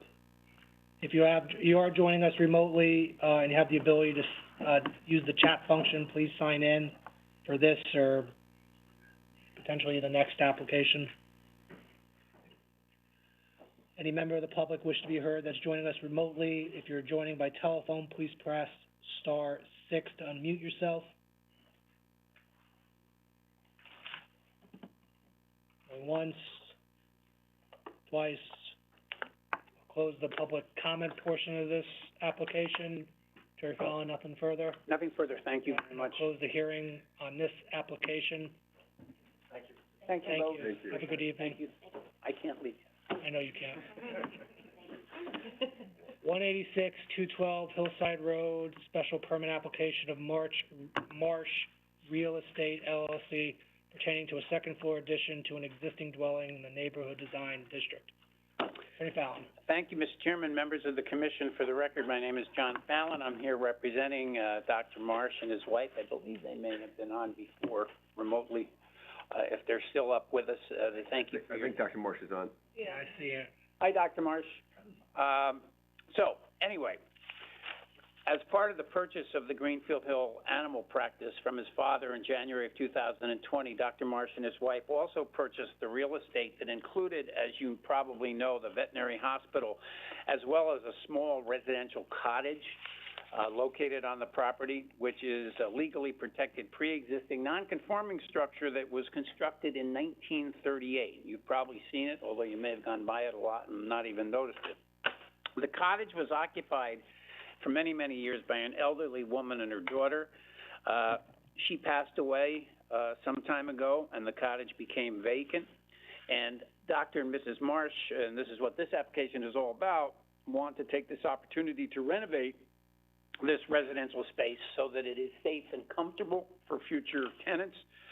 The roof is past due replacement with a high risk of failure, and they intend to replace it and fix water damage that has occurred over time.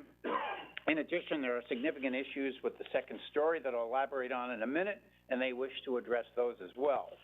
The second story bedroom ceiling is inadequate. It's just over 6 feet tall, which does not allow for obviously comfortable and safe occupancy.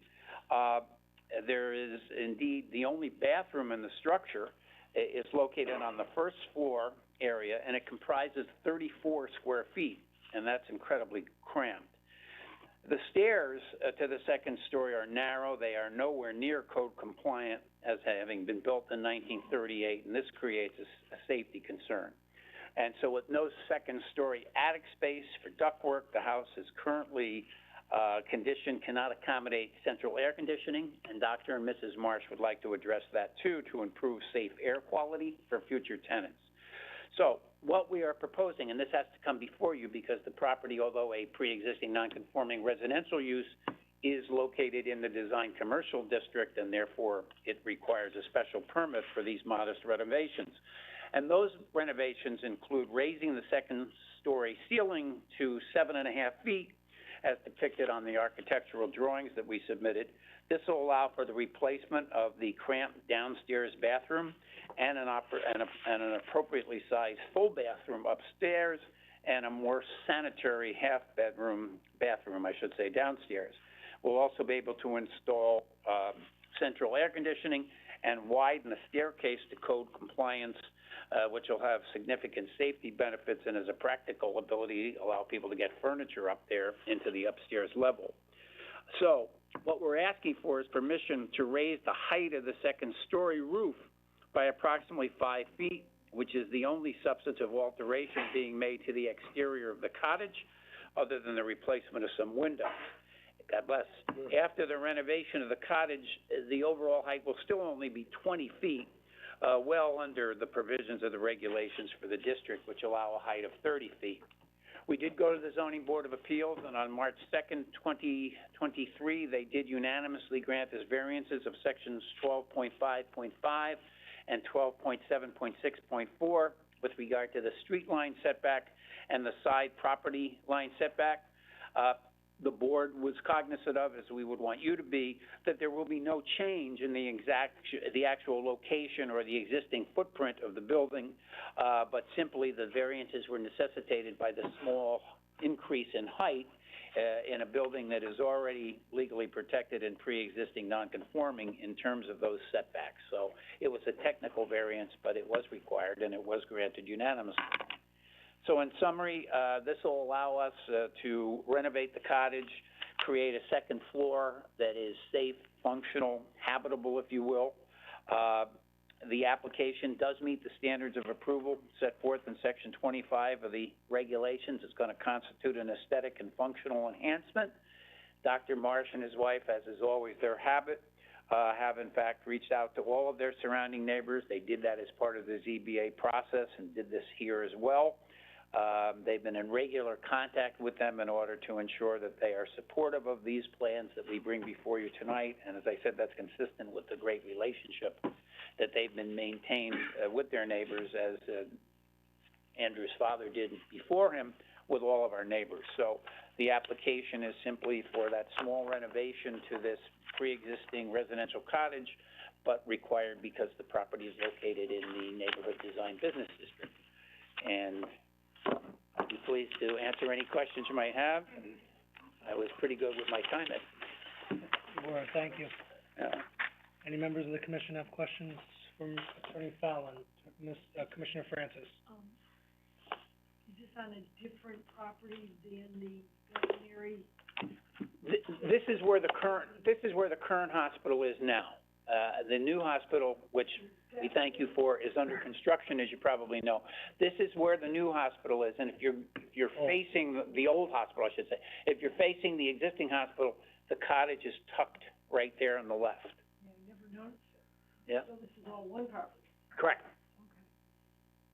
And what's happening to that? Just demolition? We don't know yet. Obviously, the new hospital is under construction, as you may know if you've been by. Once that is finished and occupied, then we'll have to deal with the use of the existing building, and I'm sure we will be coming back to see you because whatever is going to happen there is going to require review and approval by this commission. Thank you. Any other questions? Thank you, Attorney Fallon. Thank you very much, and again, thank you for sneaking these in on what I know is No one worries. night. I'll close the initial presentation of this application, open it to public comment.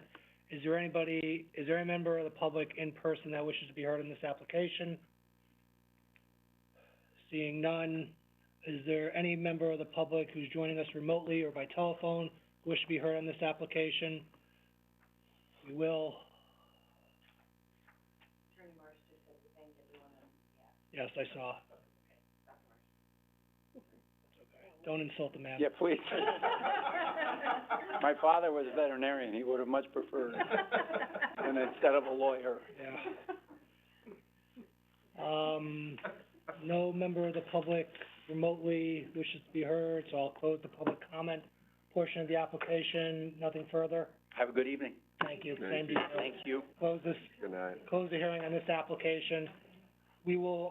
I will not call the next item. We are right up against our curfew. I will, continue 277-301 Berkeley Road to our next hearing, which is the second.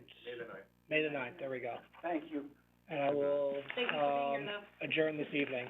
Thank you. I'll be there. Sure.